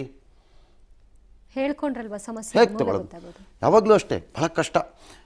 ಬಹಳ ಜನ ಅನ್ಕೋತಾ ಇರ್ತಾರಲ್ಲ, ನಾನು ಹೇಳ್ತೀನಿ ಇದನ್ನು ಇವತ್ತೊಂದು ಹೇಳ್ಬಿಡ್ತೀನಿ, ಮುಂದಕ್ಕೆ ಹೋಗೋಣ, ಬೇರೆ ಸುದ್ದಿಗಳು ಕೊಡೋಣ. ನನ್ನ ಕತೆ ಬೇಡ ಇಲ್ಲಿ, ಸಾಕು. ಮಹಾರಾಜ ಸಿಂಹಾಸನದ ಮೇಲೆ ಕೂತಿರ್ತಾನೆ. ಪ್ರಜೆ ಏನು ಅನ್ಕೋತಾನೆ ಅಂತಂದರೆ, ಅವನು ಮಹಾರಾಜ, ಅವನಿಗೇನು ಕೊರತೆ ಅನ್ಕೋತಾನೆ. ಎಲ್ಲ ಭೋಗಗಳು ಇದೆ, ಅವ್ನಿಗೇನು ಕೊರತೆ, ಅವನಿಗೆ ಅನ್ಕೋತಾನೆ. ಅಷ್ಟು ಸಿಂಪಲ್ ಆಗಿರಲ್ಲ ಅದು. ಆ ಸಿಂಹಾಸನ ಸಿಂಪಲ್ ಆಗಿರಲ್ಲ, ಅದು ಅಷ್ಟೊಂದು ಸಮಸ್ಯೆಗಳಿರುತ್ತೆ. ಬಟ್ ಆ ಸಮಸ್ಯೆನ ನಾನು ಎಂದೂ ಇದನ್ನು ಅಪೋಸ್ ಮಾಡೋನು, ಈ ಥರ ಥಾಟ್ಸನ್ನ, ಜೀವನ ಸಾಕು ಅನ್ನೋದು ಐ ಡು ನಾಟ್ ಅಕ್ಸೆಪ್ಟ್. ಬಂಡರಿದ್ದಾಗ ನಾನು ಬಂಡನಂತೆ ಬದುಕಬೇಕು ಅಂತ ಹೇಳೋದು ನಾನು. ಕೋತಿಗಳಿಗೆ ಕೋತಿಗಳ ಥರನೇ ಉತ್ತರ ಕೊಡಬೇಕು ಅಂತ ನಾನು ಹೇಳೋದು. ಬಂಡತನ ಇದೆ, ಬಂಡತನದಲ್ಲೇ ಉತ್ತರ ಕೊಡಬೇಕು ಅವ್ರುಗಳಿಗೆ. ಅವನು ಸೌಜನ್ಯವನ್ನು ಬಯಸೋನಾದರೆ ಸೌಜನ್ಯದಲ್ಲಿ ಉತ್ತರ ಕೊಡಬೇಕು ಅವನಿಗಷ್ಟೇ. That's how it should be ಅಂತ ನನ್ನ ವಾದ. ಕೈ ಚೆಲ್ಲೋದಲ್ಲ ಅಲ್ಲ ಅಂತ. ಮತ್ತು ಕೆಲವ್ರಿಗೆ ಕೆಲವು ಸನ್ನಿವೇಶದಲ್ಲಿ ಏನಾಗುತ್ತೋ, ಯಾಕೆ ಮನಸ್ಸು ಏನು ಮಾಡುತ್ತೋ ಗೊತ್ತಿಲ್ಲ. ಸರ್, ಈಗ ಸಮುದ್ರಕ್ಕೆ ಸಮೀಪವಾಗಿ ಇದ್ದಿದ್ರಿಂದ ಅಲ್ಲಿ ಇಡೀ ಪಶ್ಚಿಮ ಘಟ್ಟದಿಂದ ಹರಿದು ಬರುವಂತಹ ನೀರೇನಿದೆ ಅದು ನೇತ್ರಾವತಿಯನ್ನು ಸೇರಿಕೊಂಡು ಅದು ಸಮುದ್ರದ ಬಾಯಿ. ಹೀಗೆ ಇಲ್ಲಿಂದ ನೀರು ಬರ್ತಾ ಇದೆ, ಇಲ್ಲಿಂದ ನೀರು ಬರ್ತಾ ಇದ್ರೆ ಇದೇ ಸಮುದ್ರದ ಬಾಯಿ. ಈ ಸೇತುವೆ ಮತ್ತು ಆ ಸಮುದ್ರದ ಬಾಯಿ ಅಂದರೆ ನೀರು ಹೋಗಿ ಸಮುದ್ರದವನ್ನು ಸೇರೋವಂಥ, ನೇತ್ರಾವತಿ ನದಿ ನೀರು ಹೋಗಿ ಸೇರೋವಂಥ ಜಾಗಕ್ಕೆ ಸುಮಾರು ಒಂದು 1.5-2 ಕಿಲೋಮೀಟರ್ ಜಾಗ ಇರ್ಬೋದು. ಅಲ್ಲಿ ಅಷ್ಟೇ ಜಾಗ ಇರುತ್ತೆ. ಅಲ್ಲಿ ಅಷ್ಟೇ ಜಾಗ, ಅದು ಎಲ್ಲ ನೀರು ಬರುತ್ತೆ ಅಲ್ಲಿಗೆ. ಪಶ್ಚಿಮ ಘಟ್ಟಗಳು ತುಂಬ ನೀರಲ್ಲಿ ಬಂದು ಸೇರ್ಕೊಳ್ಳುತ್ತೆ. ಮೊದಲೇ ಮಳೆಗಾಲ, ಎಕ್ಕ ಮಕ್ಕ ನೀರು ಹೋಗ್ತಾ ಇದೆ. ಇನ್ನೂ ಹೈಟೈಡು, ಅದು ಸಮುದ್ರ ಒತ್ತರಿಸುತ್ತೆ ಈ ಕಡೆಗೆ ನೀರನ್ನು, ಸಹಜವಾಗಿ ಒತ್ತರಿಸುತ್ತೆ. ಹಾಗಾಗಿ ವೆರಿ ಕಾಂಪ್ಲಿಕೇಟೆಡ್ ಜಾಗ ಅದು. ಯಾವುದೋ ಒಂದು ಬಾವಿ ಕಾಲು ಜಾರ್ಬಿಟ್ರು ಯಾರೋ ಅಂತಾನೋ, ಯಾವುದೋ ಒಂದು ನದಿ ಇಷ್ಟಗಲ ಇತ್ತು ನದಿ, ಈ ಕಡೆಯಿಂದ 1000 ಮೀಟ್ರು, ಆ ಕಡೆಯಿಂದ 1000 ಮೀಟ್ರ್ ಇತ್ತಪ್ಪ ನದಿ ಅಂತನೋ ಅಲ್ಲ. ಇಲ್ಲಿಂದ ಅಂದ್ರೂ ಅಲ್ಲೆಲ್ಲೋ ಸಿಗ್ಬೋದು. ವಿ ಡೋಂಟ್ ನೋ, ಸಿಗ್ಬೋದು ಅಂತ ನನಗೆ ಗೊತ್ತಿಲ್ಲ. I will not accept until ಅಲ್ಲ ಅವ್ರು ಯಾರೋ ಒಂದು ಡೌಟ್ನ ವ್ಯಕ್ತಪಡಿಸಿರೋದು. ಯಾರು 1000 ಹೇಳ್ಕೊಳ್ಳಿ, ಹೂ ಕೇರ್ಸ್. ನಾನಂತೂ ನಿಮಗೆ ಬೇಕಾ ನೀವು ಅನ್ಕೊಳ್ಳಿ, ನಿಮ್ಗೆ ಏನೇನು ತೋಚುತ್ತೆ ಹಂಗಂಗೆ ಅನ್ಕೊಳ್ಳಿ. ಮನೆಯಲ್ಲೊಂದು ತೋರಿಸ್ತಾ ಇದ್ವಲ್ಲ ನಾವು ಒಂದು ಚಿತ್ರನ, ಯಾವುದೋ ಊರಿನಲ್ಲಿ ಒಂದು ಕೋತಿ ತನ್ನ ಮಗು ಸತ್ತು ಅದು ಅಸ್ಥಿಪಂಜರ ಆಗಿದ್ರು ಅದು ಬದುಕಿರಬಹುದು ಅಂತ ಎತ್ಕೊಂಡು ಓಡಾಡ್ತಿದೆ ಅಂತ ತೋರಿಸ್ಲಿಲ್ವಾ ನಾವು? ಹಾಗೆ ನಾವು ನಂಬಿಕೆಯಲ್ಲಿ ಇದ್ದೀವಿ ಅಷ್ಟೇ. ಅದು ಪ್ರಾಕ್ಟಿಕಲ್ಲೋ ಇಂಪ್ರಾಕ್ಟಿಕಲ್ಲೋ ಗೊತ್ತಿಲ್ಲ. That's left to me and that is left to everybody. News ನೋಡೋರಿಗೆ ಆಗಲಿ ಅಥವಾ ಈ ಸುದ್ದಿ ತಿಳ್ಕೊಬೇಕು ಅನ್ನೋರಿಗೆ ಆಗಲಿ ಅವ್ರವ್ರಿಗೆ ಬಿಟ್ಟಿದ್ದಿತ್ತು. ಅಲ್ಲ, ಯಾವ ಸಣ್ಣ ಸುಳಿವು ಸಿಗ್ತಿಲ್ವಲ್ಲ ಸರ್, ಅದಕ್ಕೆ ಆ ಒಂದು. ಹೌದು, ಕೆಲವು ಸರಿ ಹಾಗೆ ಆಗೋದು. ಯಾವ ಸುಳಿವು? ಕೆಲವು ಸುಳು ಸಿಕ್ಕಲ್ಲ. ಏನು ಮಾಡೋಣ ಅದಕ್ಕೆ? ಆ ಸುಳುವನ್ನು ಸೃಷ್ಟಿ ಮಾಡುವ ಶಕ್ತಿ ನಮ್ಗೆ ಯಾರಿಗಾರು ಇದೆಯೇನು ಇವತ್ತು? ಇಲ್ವೇ? ಅದಕ್ಕೆ ನೀವು ಆಗಲೇ ಹೇಳಿದ್ದು ಪ್ರಶ್ನೆಗಳನ್ನೇ ಬಿಟ್ಟು ಹೋಗಿ. ಕೆಲವು ಸರಿ ಕೆಲವರು ಹೋಗೋರು, ಕೆಲವರು ಕೆಲಸಗಳನ್ನ ಮಾಡೋರು ಸುಳುವು ಬಿಟ್ಟು ಹೋಗಲ್ಲ. ಕೆಲವರು ಸರಿ ಅವರು ಬಿಡಲ್ವೇನಪ್ಪ. ಬಟ್ ಈಗ ಚಾಲಕ ಹೇಳೋ ವಿಚಾರದ ಮೇಲೇನೆ ಏನಾದರೂ ಮಾಹಿತಿ ಸಿಗ್ಬೇಕಾ ಸರ್? ಚಾಲಕ ಏನು ಮಾಹಿತಿ ಹೇಳ್ತಾರ್ರಿ? ಅವ್ನು ಪಾಪ ಬ್ರಿಡ್ಜ್ ಮೇಲೆ ನಿಂತಿದ್ದ, ಅವನಿಗೆ ಬ್ರಿಡ್ಜ್ ಅಂದ್ರೇನು ಡ್ಯಾಮ್ ಅಂದ್ರೇನು ಅಂತ ಗೊತ್ತಿಲ್ಲ ಕರೆಕ್ಟಾಗಿ. ಪಾಪ ಅವ್ರಿಗೆ ಅವ್ರೇನು ಮಾತಾಡ್ತಿದ್ರು, ಇಂಗ್ಲೀಷ್ ಮಾತಾಡ್ತಿದ್ರು, ಅವ್ನಿಗೆ ಅದು ಗೊತ್ತಾಗಲ್ಲ. ಅವ್ನು ಎರಡು ಬ್ರಿಡ್ಜು ಕರೆಕ್ಟಾಗಿ ಪಕ್ಕಕ್ಕಿದ್ರೆ ಅದು ಡ್ಯಾಮ್ ಅನ್ಕೋತಾನೆ ಪಾಪ. ಹಂಗಿದ್ದಾಗ ಅವ್ರು ಏನು ಮಾಡ್ತಾರೆ? ಬ್ರಿಡ್ಜ್ನಲ್ಲಿ ನಿಂತಿದ್ದ ಮಾಲೀಕರು, ನೀನು ಹೋಗಿ ಇರು ನಾನು ಬರ್ತೀನಿ, ಫೋನಲ್ಲಿ ಮಾತಾಡ್ಕೊಂಡು ವಾಪಸ್ ಬರ್ತೀನಿ, ನೀನು ಹೋಗು ಅಂತಂದರೆ ನಾನು ಹೋಗಲ್ಲ ನಿಮ್ಮಿಂದನೇ ಬರ್ತೀನಿ ಅಂತ ಅನ್ನಕ್ಕಾಗತ್ತ? ಅವನು ಹಂಗಾಗತ್ತ ಅವನ ಕೈಯಲ್ಲಿ? ನಿರೀಕ್ಷೆನೂ ಮಾಡಿರಲ್ವಲ್ಲ? ಗೊತ್ತಿಲ್ಲ ನನಗೆ, ಯಾವುದೂ ಗೊತ್ತಿಲ್ಲ. ಇದು ನನ್ನ ಊಹೆ ಅಷ್ಟೇ. May be. ಅಂದರೆ ಶೋಧ ಸ್ಥಳದಿಂದ ನನ್ನ 2 ಸಹೋದ್ಯೋಗಿಗಳು ಸುಖಪಾಲ್ ಪೊಳಲಿ ಮತ್ತು KP ನಾಗರಾಜ್ ಇಬ್ಬರೂ ನನ್ನ ಜೊತೆ ಈಗ ನೇರ ಸಂಪರ್ಕದಲ್ಲಿ ಇದ್ದಾರೆ. Let me hello them. First Sukhpal, ಏನಾದ್ರು ಪ್ರೋಗ್ರೆಸ್ ಇದೆಯಾ? ಏನಾದ್ರು ಮಾಹಿತಿಗಳಿದೆಯಾ? ನಮ್ಮ ಎಲ್ಲ ಗೊಂದಲಗಳಿಗೆ ತೆರೆ ಆಗಬಹುದಾದಂತಹ ಅಟ್ಲೀಸ್ಟ್ ಏನಾದರೂ ಒಂದು ಚೂರು ಸುದ್ದಿ ಏನಾದ್ರು ಇದೆಯಾ? ಇಲ್ಲ ಸರ್, ನಿನ್ನೆ ಬೆಳಗ್ಗಿನ ಜಾವ 4 ಗಂಟೆಯಿಂದ ಏನು ಕಾರ್ಯಾಚರಣೆ ಶೋಧ ಕಾರ್ಯ ಆಗ್ತಾ ಇತ್ತು, ಅದು ಈಗಲೂ ಮುಂದುವರೆದಿದೆ. ನಾವು ಗಮನಿಸ್ಬೋದು, ಭಾಳಷ್ಟು ಸಂಖ್ಯೆಯಲ್ಲಿ ಅಗ್ನಿಶಾಮಕ ದಳದ ವಾಹನಗಳು ಬಂದಿರುವಂಥದ್ದು, ಅಗ್ನಿಶಾಮಕ ದಳದ ಸಿಬ್ಬಂದಿಗಳು, ಈಜು ತಜ್ಞರು ಸಾಕಷ್ಟು ಸಂಖ್ಯೆಯಲ್ಲಿ ಬಂದಿದ್ದಾರೆ. ಎಲ್ಲರೂ ಇಲ್ಲಿರುವಂಥ ನದಿ ಏನಿದೆ ನೇತ್ರಾವತಿ ನದಿ, ಅದರಲ್ಲಿ ಹುಡುಕುವಂಥ ಪ್ರಯತ್ನಗಳನ್ನು ಮಾಡ್ತಾ ಇದ್ದಾರೆ. ಜಿಲ್ಲಾಡಳಿತ, ರಾಜ್ಯ ಸರ್ಕಾರ ಎಲ್ಲರೂ ಸೂಚನೆಯನ್ನು ಕೊಟ್ಟಿದ್ದಾರೆ. ಇವತ್ತು ರಾತ್ರಿ ಪೂರ್ತಿ ಹುಡುಕುವಂಥ ಕೆಲಸಗಳನ್ನು ಮಾಡಬೇಕು ಅಂತ. ಹಾಗಾಗಿ ನಾವಿಲ್ಲಿ ಗಮನಿಸ್ಬೋದು, ಇದೇ 2 ಬ್ರಿಡ್ಜ್ಗಳ ಅಡಿಭಾಗದಲ್ಲಿರುವಂಥದ್ದು ಸರ್. ನಾವು ಅಡಿಭಾಗದಲ್ಲಿ ಇಲ್ಲಿಗೆ ಹಾರಿದ್ದಾರೆ, ಬಿದ್ದಿದ್ದಾರೆ ಅಥವಾ ಇಲ್ಲಿಂದ ನಾಪತ್ತೆ ಆಗಿದ್ದಾರೆ ಇರುವ ಮಾಹಿತಿ. ಹಾಗಾಗಿ ಪೂರ್ತಿಯಾಗಿ ಇಲ್ಲೇ ಹೌದು ಹಾರಿರಬಹುದು. ಹಾಗಾಗಿ ಈ ಭಾಗದಲ್ಲೇ ಹುಡುಕುವಂಥ ಪ್ರಯತ್ನಗಳಾಗ್ತಾ ಇರುವಂಥದ್ದು. ಅದು ಪೊಲೀಸರ ಏನು ತನಿಖೆ ಇದೆ, ಆ ತನಿಖೆಯಲ್ಲೂ ಗೊತ್ತಾಗಿರುವಂಥದ್ದು ಈ ಭಾಗಕ್ಕೆ ಬಂದಿರ್ಬೋದು, ಇಲ್ಲಿ ಹಾರಿರ್ಬೋದು ಅಂತ. ಹಾಗಾಗಿ ಈ ಭಾಗದಲ್ಲೇ ನಿನ್ನೆಯಿಂದ ಭಾಳಷ್ಟು ಶೋಧ ಕಾರ್ಯಗಳನ್ನು ಮಾಡ್ತಾರೆ. ಇದರ ಜೊತೆಗೆ ಈ ಭಾಗದಿಂದ ಆ ಕಡೆಗೆ ಹೋದರೆ ನೇರವಾಗಿ ಸಿಗುವಂಥದ್ದು ಸಮುದ್ರ. ಹಾಗಾಗಿ ಈಗ ಲೋ ಟೈಡ್ ಆಗ್ತಾ ಇರುವಂಥದ್ದು ನೀರು, ಹಾಗಾಗಿ ನೀರು ಹರಿದು ಹೋಗ್ತಾ ಇದೆ. ನಿನ್ನೆ ಇವರು ಬಿದ್ದಿರುವಂತ ಸಂದರ್ಭದಲ್ಲೂ ಲೋ ಟೈಡ್ ಬಿದ್ದಿರಬಹುದಾದ ಆ ಸಂದರ್ಭದಲ್ಲಿ ಎಲ್ಲಾದ್ರೂ ಎದುರು ಹೋಗಿರ್ಬೋದು ಅನ್ನುವ, ಖಂಡಿತ ಆ ಸಂದರ್ಭದಲ್ಲಿ ಏನಾದರೂ ಮತ್ತೆ ನೀರು ಸಮುದ್ರಕ್ಕೆ ಹೋಗ್ತಾ ಇರೋದ್ರಿಂದ ಅಲ್ಲಿ ಕೋಸ್ಟ್ ಗಾರ್ಡ್ನವರು ಹುಡುಕುವಂಥ ಪ್ರಯತ್ನಗಳನ್ನು ಮಾಡಿದ್ದಾರೆ. ಆದರೆ ಈವರೆಗೂ ಯಾವುದೇ ರೀತಿಯಾದಂಥ ಸುಳಿವು ಸಿಕ್ಕಿಲ್ಲ. ಜಿಲ್ಲಾಡಳಿತ ಇವತ್ತು ರಾತ್ರಿ ಪೂರ್ತಿ ಶೋಧವನ್ನು ಮುಂದುವರಿಸ್ತೇನೆ ಅಂತ ಹೇಳಿದರೆ ಬಿಟ್ಟರೆ ಬೇರೆ ಯಾವುದೇ ರೀತಿಯಾದಂಥ ಸುಳಿವೇ ಸಿಕ್ಕಿಲ್ಲ ಸರ್. ಆಲ್ ರೈಟ್ KP, ಇಡೀ ಪೊಲೀಸರು ಮತ್ತು ಅಲ್ಲಿ ಹುಡುಕಾಟ ನಡೆಸ್ತಾ ಇರೋಂಥವ್ರು ಎಲ್ಲರ ನಂಬಿಕೆ ಒಂದೇ ತೀರ್ಮಾನಕ್ಕೆ ಬಂದಿದ್ದಂಗಿದೆ. ಎಲ್ಲರೂ ಬೇರೆ ಯಾವುದೇ ಪಾಸಿಬಿಲಿಟಿಗಳು ಇಲ್ಲವೇನೋ, ಇರೋದೇ ಇದೊಂದು ಪಾಸಿಬಿಲಿಟಿ ಏನೋ, ನೀರು ಒಳಗಡೆ ಏನಾದ್ರು ಇದ್ದಾರೆ, ಅಪ್ಪಿತಪ್ಪಿ ಅವ್ರು ಹಾರಿದ್ದಾರೆ ಬಿದ್ದಿದ್ದಾರೆ, except one eyewitness who appears to be saying, ಅವ್ರು ಹೇಳ್ತಾ ಇದ್ದಾರೆ ನನಗೇನೋ ಶಬ್ದ ಆಯಿತು, ನನ್ನ ಮೀನಿನ ಬಲೆ ಹಾಕಿದ್ದೆ ಅನ್ನೋದೊಂದು ಬಿಟ್ಟರೆ ಇನ್ಯಾವುದೇ ನಮಗೆ ಮಾಹಿತಿ ಅಥವಾ ಇದಿಲ್ಲ, ಸಾಕ್ಷಿಗಳಿಲ್ಲ. ಬಟ್ ಸ್ಟಿಲ್ ಪೊಲೀಸ್ನವ್ರು ತೀರ್ಮಾನ ಮಾಡ್ದಂಗಿದೆ, ಇಲ್ಲ ಇದೇ ಆಗಿದೆ ಅಂತ. ಆ ತೀರ್ಮಾನಕ್ಕೆ ಬೆಳಗ್ಗೆಯಿಂದ ಒಂದೇ ಸಮನೆ ಇದ್ರ ವರದಿಗಾರಿಕೆ ಮಾಡ್ತಿರೋ ನಿಮಗೆ ನೀವು ಬಂದ್ಬಿಟ್ರಾ ಆ ತೀರ್ಮಾನಕ್ಕೆ?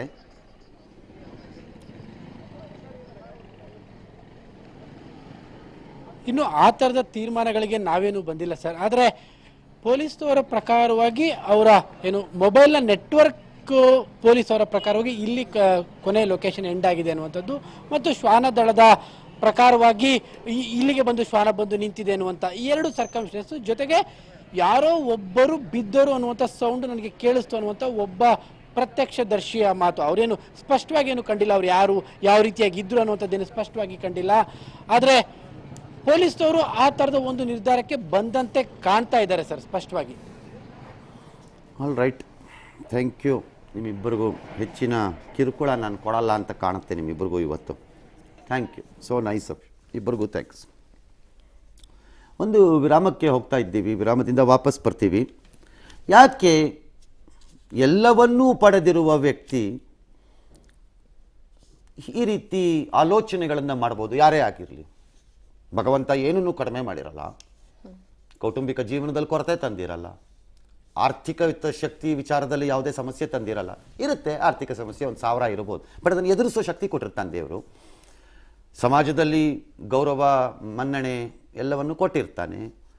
ನಾನು ಸಾಧನೆ ಮಾಡಬೇಕಾಗಿತ್ತು ಅನ್ನೋದನ್ನೆಲ್ಲ ಸಾಧನೆ ಆಗಿರುತ್ತೆ. ಎಲ್ಲದಕ್ಕಿಂತ ಹೆಚ್ಚಾಗಿ ನಿನ್ನ ಸಾಧನೆ ಮತ್ತು ನಿನ್ನ ಅಪೂರ್ವವಾದ ಈ ಜೀವನ ಬೇರೆಯವರಿಗೆ ಮಾದರಿಯಾಗಬಹುದೇನೋ ಅಂತ ಭಾಳ ಜನರು ನಂಬಿಕೊಂಡಿರುವಂಥ ಸಾಧ್ಯತೆ ಇರುತ್ತೆ. ಹೀಗೆಲ್ಲ ಇದ್ದಾಗ ಕೆಲವರು, ಯಾರು ಆಗಲಿ, ಈ ಕೇಸ್ ಅಲ್ಲ ನಾನು ಹೇಳ್ತಿರೋದು, ಯಾರು ಬೇಕಾರಾಗಿರ್ಬೋದು. ಯಾಕಂದರೆ ತಪ್ಪನ್ನು ಎಲ್ಲರೂ ಮಾಡ್ತೀವಿ, 1000 ಜನ ತಪ್ಪು ಮಾಡ್ತೀವಿ, ನಾನು ತಪ್ಪು ಮಾಡ್ತೀನಿ, ಇನ್ನೊಬ್ಬರು ಮಾಡ್ತಾರೆ, ಮತ್ತೊಬ್ಬರು ಮಾಡ್ತಾರೆ. ಈ ಸಿದ್ಧಾರ್ಥೂ ಮಾಡಿರ್ಬೋದು ತಪ್ಪುಗಳನ್ನು 1000, ಏನು ಮಾಡಿಲ್ಲ ಅಂತೇನು ಹೇಳೋಕ್ಕಾಗಲ್ಲ. ಅವರು ಮನುಷ್ಯನೇ, ಏನು ಅವರೇನು ದೇವತೆ ಏನಲ್ವಲ್ಲ, ಮನುಷ್ಯರೇ ತಾನೆ, ಹಾಗಾಗಿ ತಪ್ಪು ಆಗಿರ್ಬೋದು. ಬಟ್ ತಪ್ಪುಗಳನ್ನು ಮಾಡಿದಾಗ ಅದನ್ನು ತಿದ್ದಿಕೊಳ್ಳುವುದಕ್ಕೆ ಜಾಗ ಕೊಟ್ಕೋಬೇಕು. ಆಗ ಆ ತಪ್ಪು ನೀವು ತಿದ್ದುಕೊಳ್ಳೋಕ್ಕಾದ್ರೆ ಆ ತಪ್ಪು ಕಾಣೆ ಆಗತ್ತೆ, ಮರೆಯಾಗತ್ತೆ. ನೀವು ಜಾಗ ಕೊಡದೇ ಇದ್ರೆ ತಪ್ಪಾಗೇ ಇರುತ್ತೆ. He refused to give space for a correction for himself. He refused himself.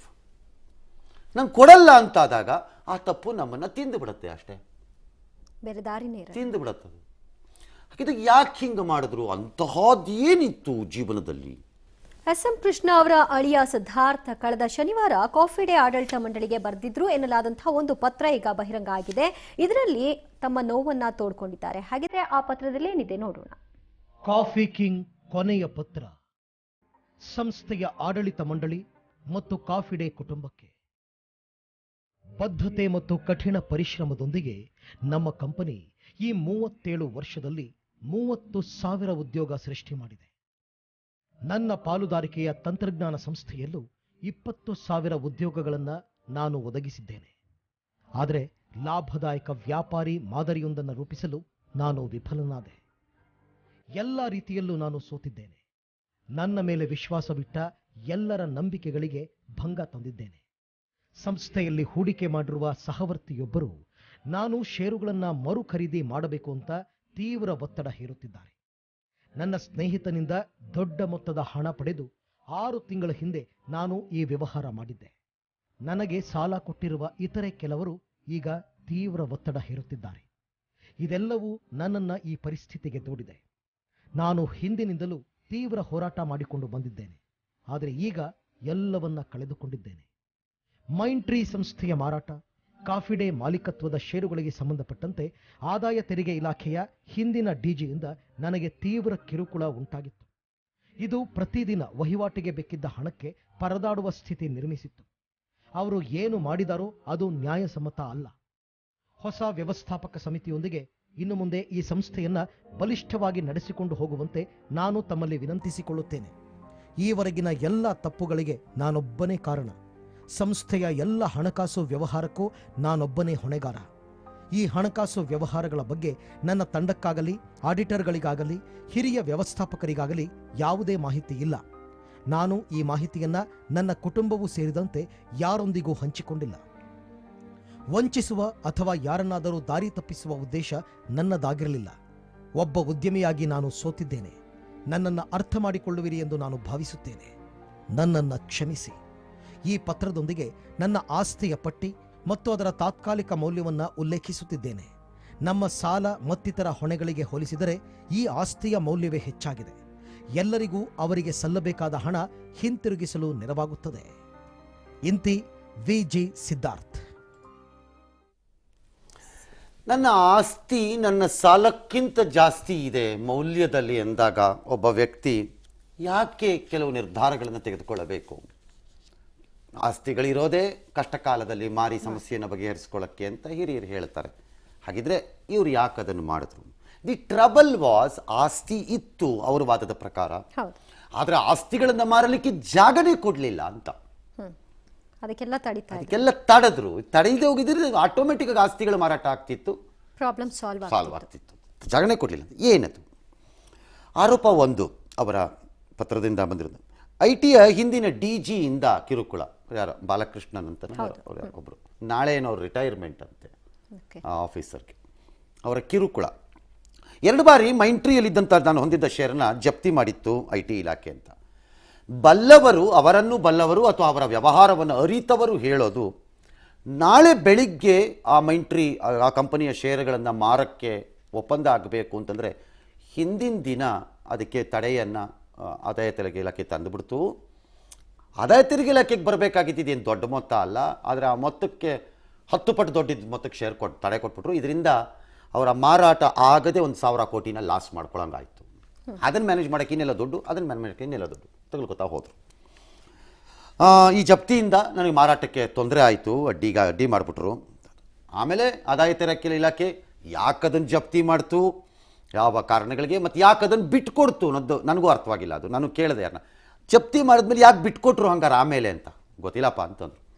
ಬಿಟ್ಕೊಟ್ರಲ್ಲ, ಹಂಗಾರೆ ಯಾಕೆ ಬಿಟ್ಕೊಡ್ತಾರೆ ಗೊತ್ತಿಲ್ಲ. ಅದು ಯಾರಿಗೂ ಏನೋ ಆಗಲಿಲ್ಲ. ಕೊನೆಗೆ ಅದನ್ನೇನೋ ಮಾರಕ್ಕಾಗಲಿಲ್ಲ ಅಂತೇನಿಲ್ಲ. ಕಾಫಿ ಡೇಲ್ ಹೊಂದಿದ್ದ ಶೇರನ್ನೂ ಜಪ್ತಿ ಮಾಡಿದ್ರು ಐ.ಟಿ. ಇಲಾಖೆಯಿಂದ. ನಾನು ತೆರಿಗೆ ಕಟ್ಟಿದ್ರು, ನಿರಂತರವಾಗಿ ಕಿರುಕುಳ ಕೊಟ್ಟಿದ್ರು. 3,000 ಕೋಟಿ. ಇದು ಐ.ಟಿ. ಇಲಾಖೆನವರು ಅದು ಯಾವುದೋ 10 ವರ್ಷದಿಂದ ಒಂದು ಲೆಕ್ಕ ಹಾಕ್ಕೊಂಡು, ಅಲ್ಲಿಂದ ನೀನು ಹೀಗೆ ಮಾಡಿರ್ಬೋದು, ಅಲ್ಲಿಂದ ನೀನು ಹಾಗೆ ಮಾಡಿರ್ಬೋದು, ಹಾಗಾಗಿ ಅವತ್ತಿನ ಮೊತ್ತಕ್ಕೆ ಇದಿಷ್ಟು ಫೈನ್ ಸೇರಿಸಿದ್ರೆ, ಫೈನ್ಗೆ ಡಬಲ್ ಫೈನ್, ಟ್ರಿಪಲ್ ಫೈನ್ ಎಲ್ಲ ಸೇರಿಸಿದ್ರೆ ಅದು ಹಿಂಗೆ ಬರುತ್ತೆ ಅಂತ ಹೇಳ್ಬಿಟ್ಟು ಒಂದು 3,000 ಕೋಟಿ ಅಂತ ಒಂದು ಬಿಲ್ ಎತ್ತಿಬಿಡ್ತಾರೆ. ಅದು ಯಾರಿಗೆ ಬೇಕಾದ್ರೂ ಎತ್ಬೋದು, ನನಗೂ ಎತ್ಬೋದು, ಇನ್ನೊಬ್ರಿಗೂ ಎತ್ಬೋದು, ಮತ್ತೊಬ್ರಿಗೂ ಎತ್ಬೋದು, ಅದು ಯಾರಿಗೆ ಬೇಕಾದ್ರೆ. ಬಟ್ ಇದನ್ನು ನ್ಯಾಯಾಲಯಗಳಲ್ಲಿ ಫೈಟ್ ಮಾಡಬೇಕು. ಅದೊಂದೇ ಹಾದಿ ಇರೋದು, ಬೇರೆ ದಾರಿ ಇಲ್ಲ. ಏನು ಮಾಡ್ತೀರಿ ದೇಶದಲ್ಲಿ ಕೆಲವೊಮ್ಮೆ. ಮತ್ತೆ ನಾನು ಅನ್ಕೊಂಡಿದ್ದೆ ಸರಿ ಇನ್ನಕ್ಕಾಗಲ್ವಲ್ಲ, ಹಾಗಾಗಿ ನ್ಯಾಯಾಲಯಕ್ಕೆ ತಗೊಂಡೋಗಿ ಫೈಟ್ ಮಾಡಬೇಕು. And this man had all the capacity to fight it. ಎಲ್ಲ ರೀತಿಯಲ್ಲೂ ಗೆಳೆಯರಿದ್ರು, ಅರಿತವರಿದ್ರು, ಪ್ರಾಬಬಲಿ ಸಣ್ಣ ಪುಟ್ಟ ಸಮಸ್ಯೆ ಆದರೆ ಅದನ್ನು ಸಹಾಯಕ್ಕೆ ಬರ್ಬೋದಾದವರು ಇದ್ರೇನೋ ಗೊತ್ತಿಲ್ಲ. ಸೌಕರ್ಯಗಳು ಇದ್ವು, ನನಗೆ ಗೊತ್ತಿಲ್ಲ. ಯಾಕಂದ್ರೆ ನಮ್ಗೆ ಯಾರಿಗೂ ಆ ಶಕ್ತಿ ಇಲ್ಲ. ನಮ್ಮ ಶಕ್ತಿ ಏನಿದ್ರು ಪುಕ್ಕಟ್ಟೆ ಗೆಳತನದ ಶಕ್ತಿ ಅಷ್ಟೇ ನಮ್ಮದು. ನಮ್ಮ ಹತ್ರ ಆ ಶಕ್ತಿ ಏನು ಇರಲಿಲ್ಲ. ಆ ಥರ ಕಷ್ಟದಲ್ಲಿದ್ದಾರೆ ಅಂದ ತಕ್ಷಣ ಕೊಟ್ಬಿಡ್ಬೋದು ಅನ್ನೋಂಥ ಶಕ್ತಿ ನಮಗೇನು ದೇವ್ರು ಕೊಟ್ಟಿರಲಿಲ್ಲ. ನಮಗೆ ಇದ್ದಿದ್ದೇನು ಪುಕ್ಕಟ್ಟೆ ಸಮಾಧಾನ ಹೇಳೋದು, ಪುಕ್ಕಟ್ಟೆ ಸಲಹೆ ಕೊಡ್ಬೋದು, ನಮಗೆ ತೋಚಿದ್ದು ಸರಿ ಅನಿಸಿದ್ರೆ, ಮತ್ತು ಪುಕ್ಕಟ್ಟೆ ಗೆಳತನ ಕಾಪಾಡ್ಕೊಳ್ಳೋದು. ಯಾರೊಬ್ಬರು ಅಳಕ್ ಬೇಕು ಅಂತಂದರೆ ಇವ್ರ ಕೇಸಲ್ಲ, ಯಾರ್ದಾರು ಕೇಸ್ ಆಗಲಿ, ಅಳಬೇಕು ಅಂದರೆ ನಮ್ಮ ಹೆಗಲು ಕೊಟ್ಟು ಒಂದು 10 ನಿಮಿಷ ಹೊತ್ಕೊಂಡು ಸಮಾಧಾನ ಮಾಡ್ಕೊಳ್ಳೋದ್ರೆ ಮಾಡ್ಕೊಳ್ಳಿ ಅಂತ ಹೇಳೋದು. ನಮಗಿನ್ನ ಯಾವ ಶಕ್ತಿ ಇಲ್ಲ. ಬಟ್ ಅದೆಲ್ಲ ಇತ್ತು ಅವ್ರಿಗೆ ಆ ಶಕ್ತಿಗಳು. ಯಾಕೆ ಮಾಡಿದ್ರು? ಇನ್ನು ಒಂದು ಖಾಸಗಿ ಕಂಪನಿಯ ಕಿರುಕುಳದ ಬಗ್ಗೆ ಮಾತಾಡ್ತಾರೆ. ನನ್ನ ಕಂಪನಿಯಿಂದ ಷೇರು ವಾಪಸ್ಸಿಗೆ ಒತ್ತಡ. ಅದು ಯಾರೋ ಒಬ್ಬರು ಇನ್ವೆಸ್ಟ್ ಮಾಡ್ತಾರೆ, ಒಂದು ಕಂಪನಿನವರು ಎಷ್ಟೋ ಒಂದು 200 ಕೋಟಿನೋ 300 ಕೋಟಿಗೋ ಅಷ್ಟಕ್ಕೋ ಮಾಡ್ತಾರೆ.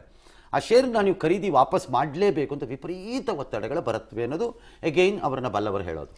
ಮತ್ತು ಅದರ ಜೊತೆಗೆ ಇನ್ನೊಂದು ಖಾಸಗಿ ಸಂಸ್ಥೆಯೊಂದು ಒಂದು ಸಾಲ ಕೊಟ್ಟಿರುತ್ತೆ, ಎಷ್ಟೋ 100 ಕೋಟಿನೋ 150 ಕೋಟಿನೋ 125 ಕೋಟಿನೋ. ಅದರ ವಾಪಸ್ಸಾತಿಗೆ ಕೆಲವು ನಡೆದ ಪ್ರಕ್ರಿಯೆಗಳು ಅಥವಾ ಮಾತುಕತೆಗಳು ವಿಪರೀತವಾಗಿ ಘಾಸಿ ಆಯಿತು, ಅವ್ರಿಗೆ ಒಂದು ಸ್ವಲ್ಪನೂ ಆಗಲಿಲ್ಲ ಅನ್ನೋದು ಇನ್ನು ಕೆಲವರು ಹೇಳೋದು. ಈ ಒತ್ತಡದಿಂದ ನನ್ನ ಸ್ನೇಹಿತರ ಬಳಿ ಅಪಾರ ಸಾಲ ಮಾಡಿದ್ದೆ, ಸಾಲಗಾರ ಹಣಕಾಸು ನನ್ನ ಮೇಲೆ ಒತ್ತಡ ಇತ್ತು ಅಂತ. ಒಂದಂತೂ ನಿಜ, ಬಂಡ ಆಗಿದ್ದಿದ್ರೆ ಇದನ್ನೆಲ್ಲ ಬಹಳ ಸುಲಭವಾಗಿ ನಿಭಾಯಿಸ್ಬೋದಾಗಿತ್ತು. ಅದಾಗಿರಲಿ. ಬಂಡತನ ಕಲಿದೇ ಇದ್ದಾಗ ನಮ್ಮ ದೇಶದಲ್ಲಿ ಕಷ್ಟ ಬದುಕೋದು. ಅಂಜಿಕೆ ಸ್ವಭಾವನ ಸರ್? ಮಾನ ಮರ್ಯಾದೆ ಅಷ್ಟೇ. ಕೊಟ್ಟು ಮಾತು ಹೆಂಗ್ರಿ ತಪ್ಪಿಸ್ಕೊಳ್ಳೋದು ಅದನ್ನು? ಅದು ಹೆಂಗ್ರಿ ಕೊಡೋಕ್ಕಾಗತ್ತೆ? ಅವ್ರು ಕೊಡುವಾಗ ಕೊಟ್ಟಿರ್ಲಿಲ್ವೇನ್ರಿ? ನಾವು ಕೊಡೋಕ್ಕಾಗಲ್ಲ ಅಂತಾರೆ ಹೆಂಗ್ರಿ? ಅದು ಅವರು 4 ಸರಿ ಕೇಳಿದ್ರೆ 10 ಸರಿ ಕೇಳ್ತಾರೆ. ನೋಡ್ರಿ ಬೆಳಗ್ಗೆ 26 ಕಾಲಿದೆ, ಕೊಡ್ಬೇಕಲ್ವೇನ್ರಿ? ಅರೇಂಜ್ ಮಾಡ್ಬೇಕ್ರಿ, ತೊಗೊಳೋವಾಗ ಇರಬೇಡ್ರಿ ಬುದ್ಧಿ. ಈ ಥರದ್ದು. ಆಮೇಲೆ ಒಂದ್ಸರಿ ಮಾನ ಮರ್ಯಾದೆ ಹೋಗ್ಬಿಟ್ರೆ ಮಾರ್ಕೆಟಲ್ಲಿ ಬೆಲೆ ಇರಲ್ಲ ರೀ. ಅರ್ಥ ಆಗಲ್ಲ ನಿಮಗೆ? ಮಾರ್ಕೆಟಲ್ಲಿ ಬೆಲೆ ಇರಲ್ಲ. ಕುಟುಂಬದಲ್ಲೆಲ್ಲ ಮಾನ ಮರ್ಯಾದೆ ಹೋಗ್ಬಿಡ್ತ್ಕೊಂಡ್ರಿ, ಮರ್ಯಾದೆ ಹೋದ್ಮೇಲೆ ಯಾಕ್ರಿ ಇರಬೇಕು? ಈ ಥರದ ಮೆಂಟಾಲಿಟಿ, ಈ ಥರದ ಟಾಕ್ ಫೆಲೋ. ಬಟ್ ಸರ್, ಈ ಥರದ ಒಬ್ಬ ಬಿಸ್ನೆಸ್ ಮಾಡೋರಿಗೆ ಪದೇ ಯಾರು ಟಾರ್ಚರ್ ಮಾಡ್ತಾರೆ ಅಂದರೆ ಬೇರೆ ಬಿಸ್ನೆಸ್ ಮಾಡೋರಿಗೆ ನಾನು ಅದನ್ನು ಟಾರ್ಚರ್ ಅಂತ ಹೇಳೋದಕ್ಕಿಂತ ನಾನು ಹೀಗೆ ಹೇಳ್ತೀನಿ. ಇವತ್ತು ಕೆಲವು ಉದ್ಯಮಿಗಳು ಎಲ್ಲ ಮಾತಾಡಿದ್ದಾರೆ, ಕೆಲವರೆಲ್ಲ ಮಾತಾಡ್ತಾ ಇದ್ರು. ಅದನ್ನು ನಾನು ಬೇರೆ ಬೇರೆ ರಾಷ್ಟ್ರ ಮಟ್ಟದ ಚಾನೆಲ್ಗಳಲ್ಲೆಲ್ಲ ನೋಡಿಕೊಂಡೆ. ಉದ್ಯೋಗಪತಿಗಳನ್ನು ನಡೆಸ್ಕೊಳ್ತಿರೋ ರೀತಿ ತುಂಬ ಕೆಟ್ಟದಾಗ್ತಾ ಇದೆ ಪರಿಸ್ಥಿತಿ. ಹಿಂದೆ ಕಾಂಗ್ರೆಸ್ ಸರ್ಕಾರ 70 ವರ್ಷಗಳಲ್ಲೆಲ್ಲ ಇದ್ದಾಗ ಲೈಸೆನ್ಸ್ ರಾಜ್ ಇತ್ತು. ಲೈಸೆನ್ಸ್ ರಾಜ್ ಅಂದರೆ ಪ್ರತಿಯೊಂದಕ್ಕೂ ಅವರ ಮುಂದೆ ದೈನೇಸಿಯಾಗಿ ನಿಂತು ನಾವು ಲೈಸೆನ್ಸನ್ನು ಪಡ್ಕೋಬೇಕಾಗಿತ್ತು. ಆದರೆ ಇವತ್ತದು ಇನ್ಸ್ಪೆಕ್ಟರ್ ರಾಜ್ ಆಗಿದೆ. ಥ್ರೂ IT ಆ್ಯಂಡ್ ED ಮೂಲಕದಲ್ಲಿ ಅದು ಇನ್ಸ್ಪೆಕ್ಟರ್ ರಾಜ್ ಆಗಿದೆ. ಬಹಳ ಕಷ್ಟ ಆಗ್ತಾ ಇದೆ ಪರಿಸ್ಥಿತಿ ಇದು. ಅಫ್ಕೋರ್ಸ್ ನೂರಾರು ಕಂಪನಿಗಳು ಈ ದೇಶದಲ್ಲಿ ತಮಗಿರುವ ಶಕ್ತಿಗಿಂತ ಹೆಚ್ಚಿನ ಸಾಲವನ್ನು ಪಡೆದಿರೋದು ಉಂಟು, ಇಲ್ಲ ಅಂತ ಯಾರು ಹೇಳಕ್ಕಾಗತ್ತೆ? ಲೈಕ್ ಮಲ್ಯ ಪಡ್ಕೊಂಡಿರೋದು ಉಂಟು. ಆದರೆ ಈ ಕೇಸಲ್ಲಿ ಈ ಪಾರ್ಟಿಗೆ ತಾನು ಪಡ್ಕೊಂಡಿರೋ ಸಾಲಕ್ಕಿಂತ ಆಸ್ತಿ ಜಾಸ್ತಿ ಇದೆ. ಅದು 3-4 ಪಟ್ಟು. ಯಾವಾಗಲೂ ಇಲ್ಲ ಅಂದಾಗ ಯೋಚನೆ ಮಾಡಬೇಕಾಗಿತ್ತು. ಯಾಕೆ ಮಾಡ್ಬೇಕು? ಅವಾಗ ಜಾಸ್ತಿ ಇದೆ. ಇನ್ನೊಂದು 6 ತಿಂಗಳ ವರ್ಷನೋ ಎಳದಾಡತ್ಲ ಕಡೆ ಬಿಸಾಕಿದಿರಿ, ಸಮಾಧಾನ ಆಗ್ತಿತ್ತೇನೋ. ಅದಕ್ಕೆ ಜಾಗನೇ ಕೊಡಲಿಲ್ಲ ಪಾರ್ಟಿ ಅಂತ ನಮ್ಮ ವಾದ. ಹಾಗಾಗಿ ಉದ್ಯಮಪತಿಗಳದ್ದು ಇದೊಂದು ಸಮಸ್ಯೆ ಅಂತ ಕೆಲವರು ಮಾತಾಡ್ತಾ ಇದ್ರು. ಇವತ್ತು ನಾನು ನೋಡ್ತಿದ್ದೆ. ನಾನಂತೂ ಒಂದನ್ನು ನಂಬ್ತೀನಪ್ಪ, ಯಾರು ಒಬ್ಬರು ಉದ್ಯೋಗವನ್ನು ಸೃಷ್ಟಿ ಮಾಡ್ತಾರೆ ಅನ್ನೋದಾದರೆ ಸಪೋರ್ಟ್ ಮಾಡಬೇಕು. ಅಲ್ಲ, ಸೃಷ್ಟಿ ಮಾಡಿ ನ್ಯಾಯಬದ್ಧವಾಗಿ ಅವರು ತಮ್ಮ ಕಾರ್ಮಿಕರಿಗೆ, ನೌಕರರಿಗೆ, ವರ್ಕರ್ಸ್ಗೆ ಎಲ್ಲರಿಗೂ ತಿಂಗಳ ಸಂಬಳ ಕೊಟ್ಕೊಂಡು ಚೆನ್ನಾಗಿ ನಡೆಸ್ತಿದ್ದಾರೆ ಅಂತಂದರೆ ನೀವು ಅವ್ರ ಮೇಲೆ ಒಂದು ಸಣ್ಣ ಗೌರವದಿಂದ ಅವರಿಗೆ ನಿಧಾನಕ್ಕೆ ನೋಡ್ಕೊಳ್ಳಿ. ದಗಾಕೋರರಾಗಿದ್ದಾರೆ, ಮೋಸದಲ್ಲಿ ಬಿಸ್ನೆಸ್ ಮಾಡ್ತಾರೆ ಅನ್ನೋದಾದ್ರೆ ನೀವು ಕ್ರಮ ತಗೊಳ್ಳಿ, ತಪ್ಪಲ್ಲ. ನಾನು ಉದ್ಯೋಗ ಸೃಷ್ಟಿ ಮಾಡಿದೆ ಅನ್ನೋ ಕಾರಣಕ್ಕೆ ನಾನು ಅಕ್ರಮವಾಗಿ ಮಾಡೋಕ್ಕೆ ನನಗೆ ಲೈಸೆನ್ಸ್ ಅಲ್ಲ ಅದು. ನಾನು ಅಕ್ರಮವಾಗಿ ಏನನ್ನೋ ಮಾಡಿ ಉದ್ಯೋಗ ಸೃಷ್ಟಿ ಮಾಡಿದ್ರೆ ಅದು ಸಾಧುವೂ ಅಲ್ಲ, ನ್ಯಾಯವೂ ಅಲ್ಲ, ಧರ್ಮನೂ ಅಲ್ಲ. ಹಂಗಾರೆ 300 ಕೋಟಿ ಟ್ಯಾಕ್ಸ್ ಇಂಥ ಕಂಪನಿ ಇವರಂತ ಸಿದ್ಧಾರ್ಥ ಅಂತವ್ರು ಒಂದು 280 ಕೋಟಿ 300 ಕೋಟಿ ಸಾಕು ಟ್ಯಾಕ್ಸ್ ಕಟ್ತಾರೆ, ಇನ್ಕಮ್ ಟ್ಯಾಕ್ಸ್ ಅಂದರೆ. You can have a little extra time to settle certain things ಅನ್ನು. ತುಂಬ ಮೈ ಮೇಲೆ ಬಿದ್ದು, ಈಗ ವಿಜಯ್ ಮಲ್ಯ ಓಡೋಗಿದ್ರೆ ಬೆನ್ನಂತಿ ಪರ್ಚಿ ಎಳ್ಕೊಂಬನಿ ಅಂತಂದಂಗೆ ಓಡೋಗಲ್ಲ ಅಂತ ನಿಮ್ಗೆ ಗೊತ್ತಿದ್ದಾಗ, ಆ ವಿಶ್ವಾಸ ಇದ್ದ, ಮತ್ತು ಆಸ್ತಿಗಳಿದೆ ಅವ್ರ ಬಳಿ ಅಂತ ಅರಿವಿದ್ದಾಗ, you need to handle it with little more careful. ಹೆಚ್ಚೆಚ್ಚು ಕನ್ನಡಿಗರಿಗೆ ಅವ್ರ ಕೆಲಸ ಕೊಟ್ಟಿದ್ದು ಬಹಳ ಖುಷಿ ಆಗುತ್ತೆ ಸರ್. ಬಹಳ ಜನಕ್ಕೆ ಕೊಟ್ಟಿದ್ದಾರೆ, ಕನ್ನಡಿಗರು ಜಾಸ್ತಿ ಕೊಟ್ಟಿದ್ದಾರೆ. ಏನೂ ಇಲ್ಲದೆ, ಸೂಟು ಬೂಟು ಇಲ್ಲದೆ, ಹಾಕೊಳ್ಳಕ್ಕೆ ಗೊತ್ತಿಲ್ಲದೆ, ಕೈ ಕಟ್ಕೊಳಕ್ಕೆ ಬರದೇ ಇದ್ದವ್ರಿಗೆಲ್ಲ ಕೆಲಸ ಕಲಿಸ್ಬಿಟ್ಟು ಬೇರೆ. ನಾನು ಯಾವುದೋ ಒಂದು ದೇಶಕ್ಕೆ ಹೋಗಿದ್ದಾಗ ಒಂದು 5 ಸ್ಟಾರ್ ಹೋಟ್ಲಲ್ಲೇ ನನಗೆ ಯಾರೋ ಬಂದು ನಮಸ್ಕಾರ ಸರ್, ಏನಪ್ಪ ಅಂತ, ಕನ್ನಡನಪ್ಪ ಅಂತ. ಹೌದು ಸರ್, ಅದು ಹೆಂಗಪ್ಪ ಅಂತ. ಸರ್ ಅಲ್ಲಿ ಟ್ರೈನಿಂಗ್ ತಗೊಂಡಿದ್ದು ಸರ್. ಇಲ್ಲಿಂದ ಬೇರೆ ಕಡೆ ಕರೆಕ್ಟಪ್ಪ, ನನ್ನನ್ನು ಯಾಕೆ ಹಿಡ್ಕೊಂಡೆ ಅಂತಾನೆ. ಏನಿಲ್ಲ ಸರ್, ಅವತ್ತು ಟ್ರೈನಿಂಗ್ ತಗೊಂಡು ಬಂದು ನಾವು ಫಸ್ಟ್ ಸರ್ಟಿಫಿಕೇಟಿಂದ ಆಚೆ ಹೋಗುವಾಗ ನೀವೇ ನಮಗೆಲ್ಲ ಸರ್ಟಿಫಿಕೇಟ್ ಕೊಟ್ಟಿದ್ದು, ಅದಕ್ಕೆ ನಿಮ್ಗೆ ನಮಸ್ಕಾರ ಹೇಳೋದು ಅಂತ ಬಂದೆ. ಆ ಥರದ್ದೆಲ್ಲ ಇತ್ತು. See that type of company ವರ್ಕ್ಸ್ನ he was doing lot of things ಇತ್ತು. ಭಾಳ ಕಂಪನಿಗಳು ಮಾಡುತ್ತವೆ, ನಾನು ಮಾಡಲ್ಲ ಅಂತಲೂ ಹೇಳಲ್ಲ, ಭಾಳ ಕಂಪನಿಗಳು ಮಾಡ್ತವೆ. ಅಲ್ಲ, 5 ರೂಪಾಯಿ 10 ರೂಪಾಯಿಗೆ ಕಾಫಿ ಸಿಗೋವಂಥ ಟೈಮಲ್ಲಿ ಒಂದು ಕಾಫಿ ಡೇನ ಟ್ರೆಂಡ್ ಕ್ರಿಯೇಟ್ ಮಾಡಬೇಕು ಅನ್ನೋದು ಅದು ಇದೆಯಲ್ಲ ಸರ್, ಅದು ಗ್ರೇಟ್. ಅದು ಇತ್ತದು. ಆ ವಿಚಾರದಲ್ಲಿ ನನಗೋವರೆಗೂ ಒಂದು 2 ಸರಿ ಒಂದು ಸಣ್ಣ ಮಾತು ಆಗಿದೆ. ನಾನು ಈ ಬೈಟು ಕಾಫಿ ಕುಡಿಯೋ ದೇಶದಲ್ಲಿ ಯಾವನ್ರಿ ಹೋಗಿ ನಿಮ್ಮ ಕಾಪಿಗೆ 20 ರೂಪಾಯಿ ಕೊಡ್ತಾನೆ. ಅವತ್ತು 20 ರೂಪಾಯಿ, 16 ರೂಪಾಯಿ 20 ರೂಪಾಯಿ ಇರಬೇಕು, ನಾನು ಕರೆಕ್ಟಾಗಿ ನೆನಪಿಲ್ಲ. ಈಗ ಸ್ಟಾರ್ಟ್ ಮಾಡಿ ಅರ್ಲಿ 90s 94 ಇರಬೇಕು, if I am not wrong. 94 93 94 ಇರಬೇಕು. ಯಾವನ್ರಿ ಕುಡಿತಾನೆ?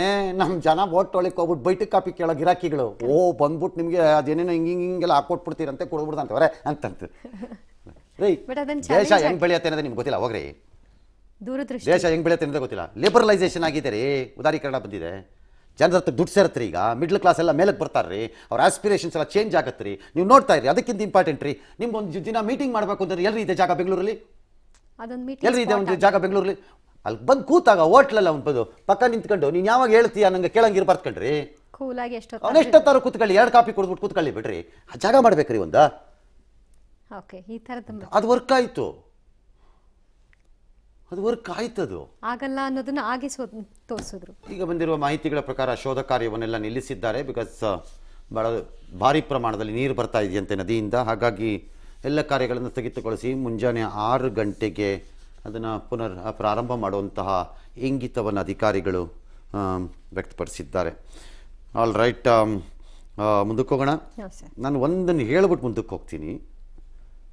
ಇವತ್ತು 2019 ಜುಲೈ 30. 1999 20 ವರ್ಷ ರಾಜ್ಕುಮಾರ್ ಅವರು ಕಣ್ಮರೆ ಆಗಿತ್ತು. ಕಿಡ್ನ್ಯಾಪ್ ಆಗಿ. ಹೌದು, ವೀರಪ್ಪನ್ ಕಿಡ್ನಾಪ್ ಮಾಡಿದ್ದು. ಇವ್ರ ಪಾತ್ರ ಬಹಳ. ಅದಕ್ಕೂ ಇದಕ್ಕೂ ಏನು ಸಂಬಂಧ ಅಂತ ಭಾಳ ಜನ ಅನ್ಕೋಬಹುದು. ಅವತ್ತು ಕೃಷ್ಣ ಅವ್ರ ಮುಖ್ಯಮಂತ್ರಿ, ಅದನ್ನ ಕುಟುಂಬ ಬಂದು ಕೃಷ್ಣ ಅವ್ರ ಮನೇಲಿ ಇತ್ತು, ರಾಜ್ಕುಮಾರ್ ಅವ್ರ ಕುಟುಂಬ ಎಲ್ಲ ಹಲವಾರು ಬೆಳವಣಿಗೆಗಳನ್ನು ತಿಳ್ಕೋತದು ಮಾಡ್ತು, ಡ್ಯಾಶ್ ಆಯಿತು. ಏನೇನೋ ಅರೇಂಜ್ಮೆಂಟ್ಗಳನ್ನೆಲ್ಲ ಮಾಡಬೇಕಾದ ಪರಿಸ್ಥಿತಿ ಬಂದಿತ್ತು. ಆ ಅರೇಂಜ್ಮೆಂಟ್ಗಳನ್ನ ಸರ್ಕಾರೇತರವಾಗಿ ಮಾಡಬೇಕಾಗಿತ್ತು. ಕೆಲವು ವ್ಯವಸ್ಥೆಗಳನ್ನು ಗೊತ್ತಾಗಬಾರ್ದಿತ್ತು, ಸರ್ಕಾರದಿಂದ ಮಾಡೋಕ್ಕಾಗ್ತಿರ್ಲಿಲ್ಲ. ಆ ವ್ಯವಸ್ಥೆಗಳನ್ನು ಸರ್ಕಾರೇತರವಾಗೇ ಆಗಬೇಕಾಗಿತ್ತು. ಮಾಡದೆ ಇದ್ದಿದ್ದರೆ ಅಣ್ಣ ಅವರ ಜೀವಕ್ಕೆ ಏನಾಗತ್ತೆ ಅನ್ನೋ ಅರಿವು ಎಲ್ಲರಿಗೂ ಇತ್ತು. ಆತಂಕ. ಆ ಜವಾಬ್ದಾರಿನ ಸಿದ್ಧಾರ್ಥ ತಗೊಂಡ್ರು. ಓಕೆ, ಆದರೆ ಎಸ್ ಎಂ ಕೃಷ್ಣ ಅವರು CM ಆಗಿದ್ರು ಆಗಿದ್ರು. ಹೌದು, ನ್ಯಾಚುರಲಿ ಅದು ಒಂದು. ಎರಡನೇದು ಕುಟುಂಬಕ್ಕೂ ಫ್ರೆಂಡ್ಸು ಎಲ್ಲ ಓಕೆ ಆ ಜವಾಬ್ದಾರಿ ತೊಗೊಂಡ್ರು. ಐ ಸ್ಟಿಲ್ ಸಡನ್ಲಿ ರಿಮೆಂಬರ್ ಆಯಿತು. ಏನೋ ಕಾಫಿ ಡೇ ಮಾಲೀಕ ಸ್ವತಃ ಅಳಿಯ ಸಿದ್ಧಾರ್ಥ ನಾಪತ್ತೆಗೆ ಬಿಜೆಪಿಯ ಹಿರಿಯ ಮುಖಂಡರು ಆಗಿರುವ ಎಸ್ ಎಂ ಕೃಷ್ಣ ಅವ್ರನ್ನ ಕಂಗೆಡಿಸ್ಬಿಟ್ಟಿದೆ. ಕೃಷ್ಣ ಅವರು ಸದಾಶಿವನಗರದಲ್ಲಿ ಇವತ್ತು ಆತಂಕ. ಬೆಳಗ್ಗೆಯಿಂದ ಯಡಿಯೂರಪ್ಪನವರು, ದೇವೇಗೌಡರು, ಸಿದ್ದರಾಮಯ್ಯ, ಕುಮಾರಸ್ವಾಮಿ, DK ಶಿವಕುಮಾರ್, ಖರ್ಗೆ, ರೇವಣ್ಣ, ದೇಶಪಾಂಡೆ, ಶಂಕರ್ ಕುಟುಂಬದ ಸದಸ್ಯರಿದ್ದಂಗೆ ಒಂಥರ. That's a different issue. Puneeth Rajkumar ಎಲ್ಲರೂ ಭೇಟಿ ಕೊಟ್ಟು ಸಮಾಧಾನ, ಧೈರ್ಯ ಹೇಳುವಂಥ ಕೆಲಸಗಳನ್ನು ಮಾಡಿದ್ರು. ದೇವೇಗೌಡರು ಮಾತನಾಡಿ IT ಕಿರುಕುಳ ಕೊಟ್ಟಿರುತ್ತೆ, ಆದರೆ ಅದಕ್ಕೆ ಹೆದರಬೇಕಾಗಿರಲಿಲ್ಲ ಸಿದ್ಧಾರ್ಥ ಅಂತ. ಕರೆಕ್ಟ್ ಅದು, ಐ ಅಗ್ರಿ ವಿತ್ ದೇವೇಗೌಡರಿಗೆ ಆ ವಿಚಾರದಲ್ಲಿ.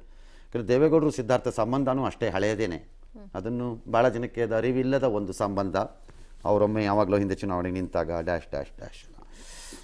ಇನ್ನು IT ಮತ್ತು ED ಅಧಿಕಾರಿಗಳು ಮಾತ್ರ ನಾವು ಯಾವುದನ್ನು ಕಾನೂನು ಪ್ರಕಾರ ಮಾಡಲ್ಲ, ಮಾನಸಿಕ ಹಿಂಸೆ ಕೊಡ್ತಾರೆ, ಅದಕ್ಕೆ ಹೀಗಾಗಿರಬೇಕು ಅಂತ ಸಿದ್ದರಾಮಯ್ಯನವ್ರು ಹೇಳಿದ್ರೆ, ಕುಮಾರಸ್ವಾಮಿ IT ಹೀಗೆಲ್ಲ ಆಗಿದೆ ಅನಿಸ್ತಿದೆ ನನಗೆ ಯಾಕೋ ಅಂದರೆ, ಶಿವಕುಮಾರ್ ನನಗೆ ಫೋನ್ ಮಾಡಿದ್ರು ಭಾನುವಾರ what ever it is, phone ಮಾಡಿ ನಾಪತ್ತೆಯಾಗಿದ್ದು ಆಘಾತ ಆಗಿದೆ, ಉನ್ನತ ಮಟ್ಟದ ತನಿಖೆ ಆಗಬೇಕಿದು, ಇದು ಏನಿದು ಸರಿ ಇಲ್ಲ ಇದು ಅಂತ ಅವರಂದರು.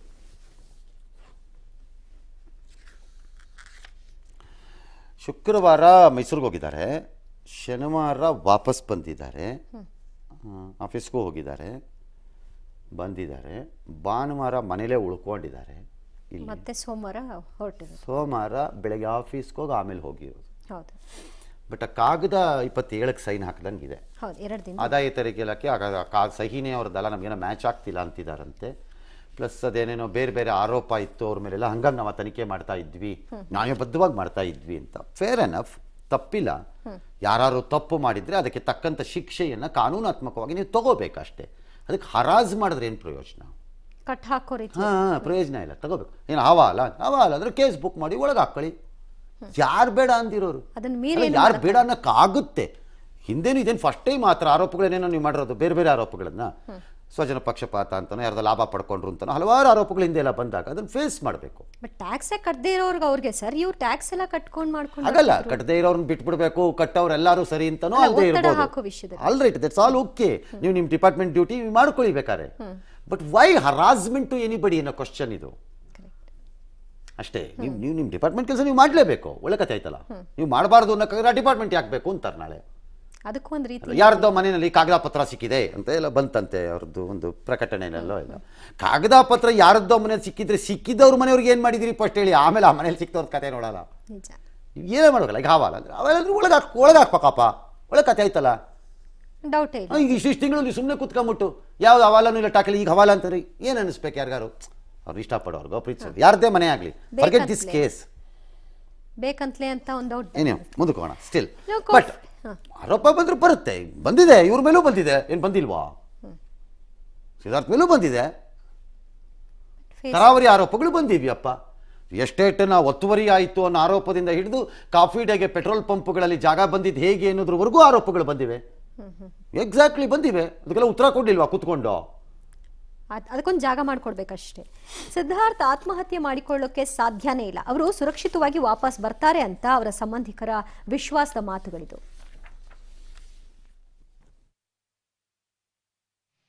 ಮನೆಯಲ್ಲಿ ಈಗ ಹತ್ತಿರದ ಸಂಬಂಧಿಕರು ಇದ್ದಾರೆ. ಅವರು ಸಿದ್ಧಾರ್ಥ ಅವರು ಇಲ್ದಿದ್ದು ಬರ್ತಾರೆ ಅನ್ನೋ ಇದರಲ್ಲೇ ಇದ್ದಾರೆ. ಅವ್ರ ತಾಯಿ, ನನ್ನ ಮಗ ಈ ಥರ ಆಗಿಲ್ಲ, ಅವರು ಬಂದೇ ಬರ್ತಾರೆ, ಯಾವುದಕ್ಕೂ ಧೃತಿಗೆಡೋದಿಲ್ಲ ಅಂತೇಳಿ ಅವರು ಕಾಯ್ತಾ ಇದ್ದಾರೆ. ನೋಡೋಕ್ಕೆ ಎಲ್ಲ ಬೇಜಾರಾಗ್ತದೆ. ಎಲ್ಲ ಹೇಗೆ ಹೇಳಿ ಆಲ್ ರೈಟ್. ಅಲ್ಲಿ ತೋರಿಸ್ತಾ ಇದ್ದಿದ್ದು ಚಿಕ್ಕಮಂಗ್ಳೂರಿನ ಸೆರಾಯ್ ಅವ್ರದ್ದು ರೆಸಾರ್ಟ್ ಬಿಸ್ನೆಸ್ಸಿನ ಹೋಟೆಲ್. ಅದು ತಂದೆ ಇದ್ದಾರೆ 95 ವರ್ಷ, ತಾಯಿ ಇದ್ದಾರೆ. ಅವ್ರಿಗೆ ಹುಷಾರಿಲ್ಲ ತಂದೆಗೆ. ತಾಯಿ ಇದ್ದಾರೆ. ಸಾವಿರಾರು ಉದ್ಯೋಗಿಗಳು ಮತ್ತು ಅವರ ಕುಟುಂಬ ವರ್ಗದವ್ರಿಗೆಲ್ಲ ಒಂಥರ ಶಾಕ್ ಇದು. ಕೆಲವರೆಲ್ಲ ಇವತ್ತು ರಜಾ ಕೊಟ್ಟಿದ್ದು ಕೆಲವು ಕಚೇರಿಗಳಿಗೆಲ್ಲ, ಮತ್ತು ಇನ್ನು ಕೆಲವರೆಲ್ಲ ಪೂಜೆ ಮಾಡಿಸಿ ದೇವರೇ ಏನಾರು ಮಾಡಿ ಒಳ್ಳೇದು ಮಾಡಪ್ಪ ಅವ್ರಿಗೆ ಅಂತ ಬೇಡ್ಕೊಂಡಿದ್ದಾರೆ. ಸಹಜ. 10 ವರ್ಷದಿಂದ ನಂಗೆ ಅನ್ನ ಕೊಡ್ತಿದ್ದಾರೆ ಸರ್, ಏನು ಆಗಲ್ಲ. ಸುಮ್ಮನೆ ಟಿವಿಲಿ ಏನೋ ಹೇಳಬೇಡಿ ದಯವಿಟ್ಟು.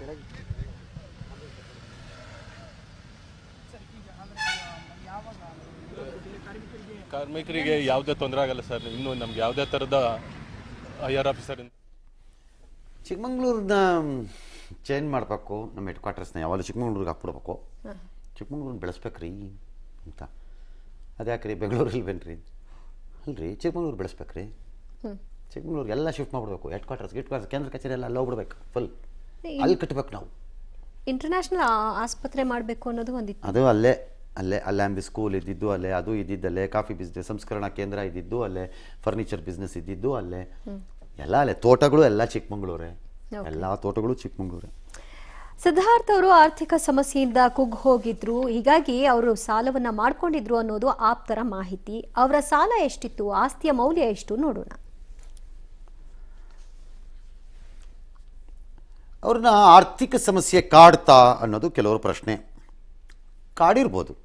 1 ವರ್ಷದಿಂದ ಸಾಲದ ಪ್ರಮಾಣ ಹೆಚ್ಚಾಗಿತ್ತು, ಹೆಚ್ಚಲ್ಲ ಇತ್ತು, ಬೇರೆ ಬೇರೆ ರೂಪಗಳನ್ನು ಪಡೆದಿತ್ತಷ್ಟೇ, ಹೆಚ್ಚು ಕಡಿಮೆ ಅಲ್ಲ. C over all he always calculated it as around 9,000 ಕೋಟಿ ಕಣ್ರಿ ಅಂತ. ಯಾವಾಗಲೂ ಕ್ಯಾಲ್ಕುಲೇಷನ್ ಇದ್ದಿದ್ದು ಅದೇ ಮೊತ್ತಾನೇ. ಅದು ಹೋದ ವರ್ಷನೂ ಅದೇ ಇತ್ತು. ಅದ್ರದ್ದು ಒಳಗಡೆ ಇಲ್ಲಿದ್ದು ಅಲ್ಲೋಗಿತ್ತು, ಅಲ್ಲಿದ್ದು ಇಲ್ಲಿಗೆ ಬಂದಿತ್ತು ಕೆಲವೆಲ್ಲ, ಸ್ವಲ್ಪ ಅಷ್ಟೇ. ಸಾಲದವರೇ ಕಡಿಮೆ ಮಾಡೋದಕ್ಕೆ ಆ ಕಾರಣದಿಂದಾನೇ ಈ ಸಾಲಗಳನ್ನು ಬಿಟ್ಬಿಡಬೇಕು, ಸಾಕು. ಬಿಕಾಸ್ ಎಲ್ಲ ಚೆನ್ನಾಗಿಲ್ಲ, ಯಾಕೋ ಸುತ್ತಮುತ್ತಲು ಯಾವುದೋ ಪರಿಸ್ಥಿತಿಗಳು. ಮೈಂಟ್ರಿ ಶೇರ್ ಮಾರಿ ಒಂದು 3,500 ಕೋಟಿನ ಅಲ್ಲಿಗೆ ತೊಗೊಂಡೋಗಿ ಕಟ್ಬಿಟ್ರೆ ಆ 9-8 ಇದ್ದಿದ್ದು ಒಂದು 5ಕ್ಕೆ ಬಂದುಬಿಡುತ್ತೆ, 5-6 ಬಂದುಬಿಡುತ್ತೆ, 5-5.25 ಬರುತ್ತೆ.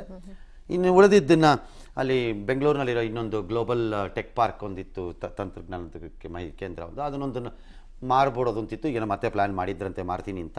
ಅದೊಂದು 2,500-3,000 ಬಂದರೆ ಅದೊಂದು 6,000 ಆಗೋಗುತ್ತೆ, ಆಗೋಗುತ್ತೆ. ಇನ್ನು ಉಳ್ಕೊಳ್ಳೋದೊಂದು 2,000-3,000 ಇರುತ್ತೆ. ಅದಕ್ಕೆ ಯಾವುದೋ ಒಂದು ಕಾಫಿ ಡೇ ಶೇರ್ನ ಯಾವುದೋ ಒಂದು ಅಂತಾರಾಷ್ಟ್ರೀಯ ಕಂಪ್ನಿಗೆ ಒಂದಕ್ಕೆ ಒಂದು 20% ಮಾರ್ಬಿಡೋದೊಂದು ಪ್ಲ್ಯಾನ್ ಇತ್ತು ಅವ್ರಿಗೆ. ಅದನ್ನು ಮಾರಿದ್ರೆ ಅದರಲ್ಲಿ ಒಂದು ಸ್ವಲ್ಪ ಬರುತ್ತೆ. ಅದನ್ನು ಇಟ್ಕೊಂಡು ಆ ಅಂತಾರಾಷ್ಟ್ರೀಯ ಬ್ರ್ಯಾಂಡ್ನವ್ರ ಮೂಲಕ ನನಗೆ ಹೇಳಿದರು, ನಾರ್ತ್ ಕೊರಿಯಾ ಮತ್ತು ಕ್ಯೂಬಾ ಅದು 2 ದೇಶ ಬಿಟ್ಟು ಮಿಕ್ಕಿದ ಎಲ್ಲ ಕಡೆ ಕಾಫಿ ಡೇ ಓಪನ್ ಕಣ್ರಿ ಅಂತ. ಆ ನಾರ್ತ್ ಕೊರಿಯಾ ಕ್ಯೂಬಾಲ್ 2 ಕಡೆ ಮಾಡೋಕ್ಕಾಗಲ್ಲ, ಮಿಕ್ಕಿದ ಎಲ್ಲ ಕಡೆ ಕಾಫಿ ಡೇ ಓಪನ್ ಮಾಡೋದೇ ಇನ್ನು ಅಂತ ಮಾಡಿ ಒಂದು 4 ಲಕ್ಷ ಔಟ್ಲೆಟ್ ಆಗಬೇಕು.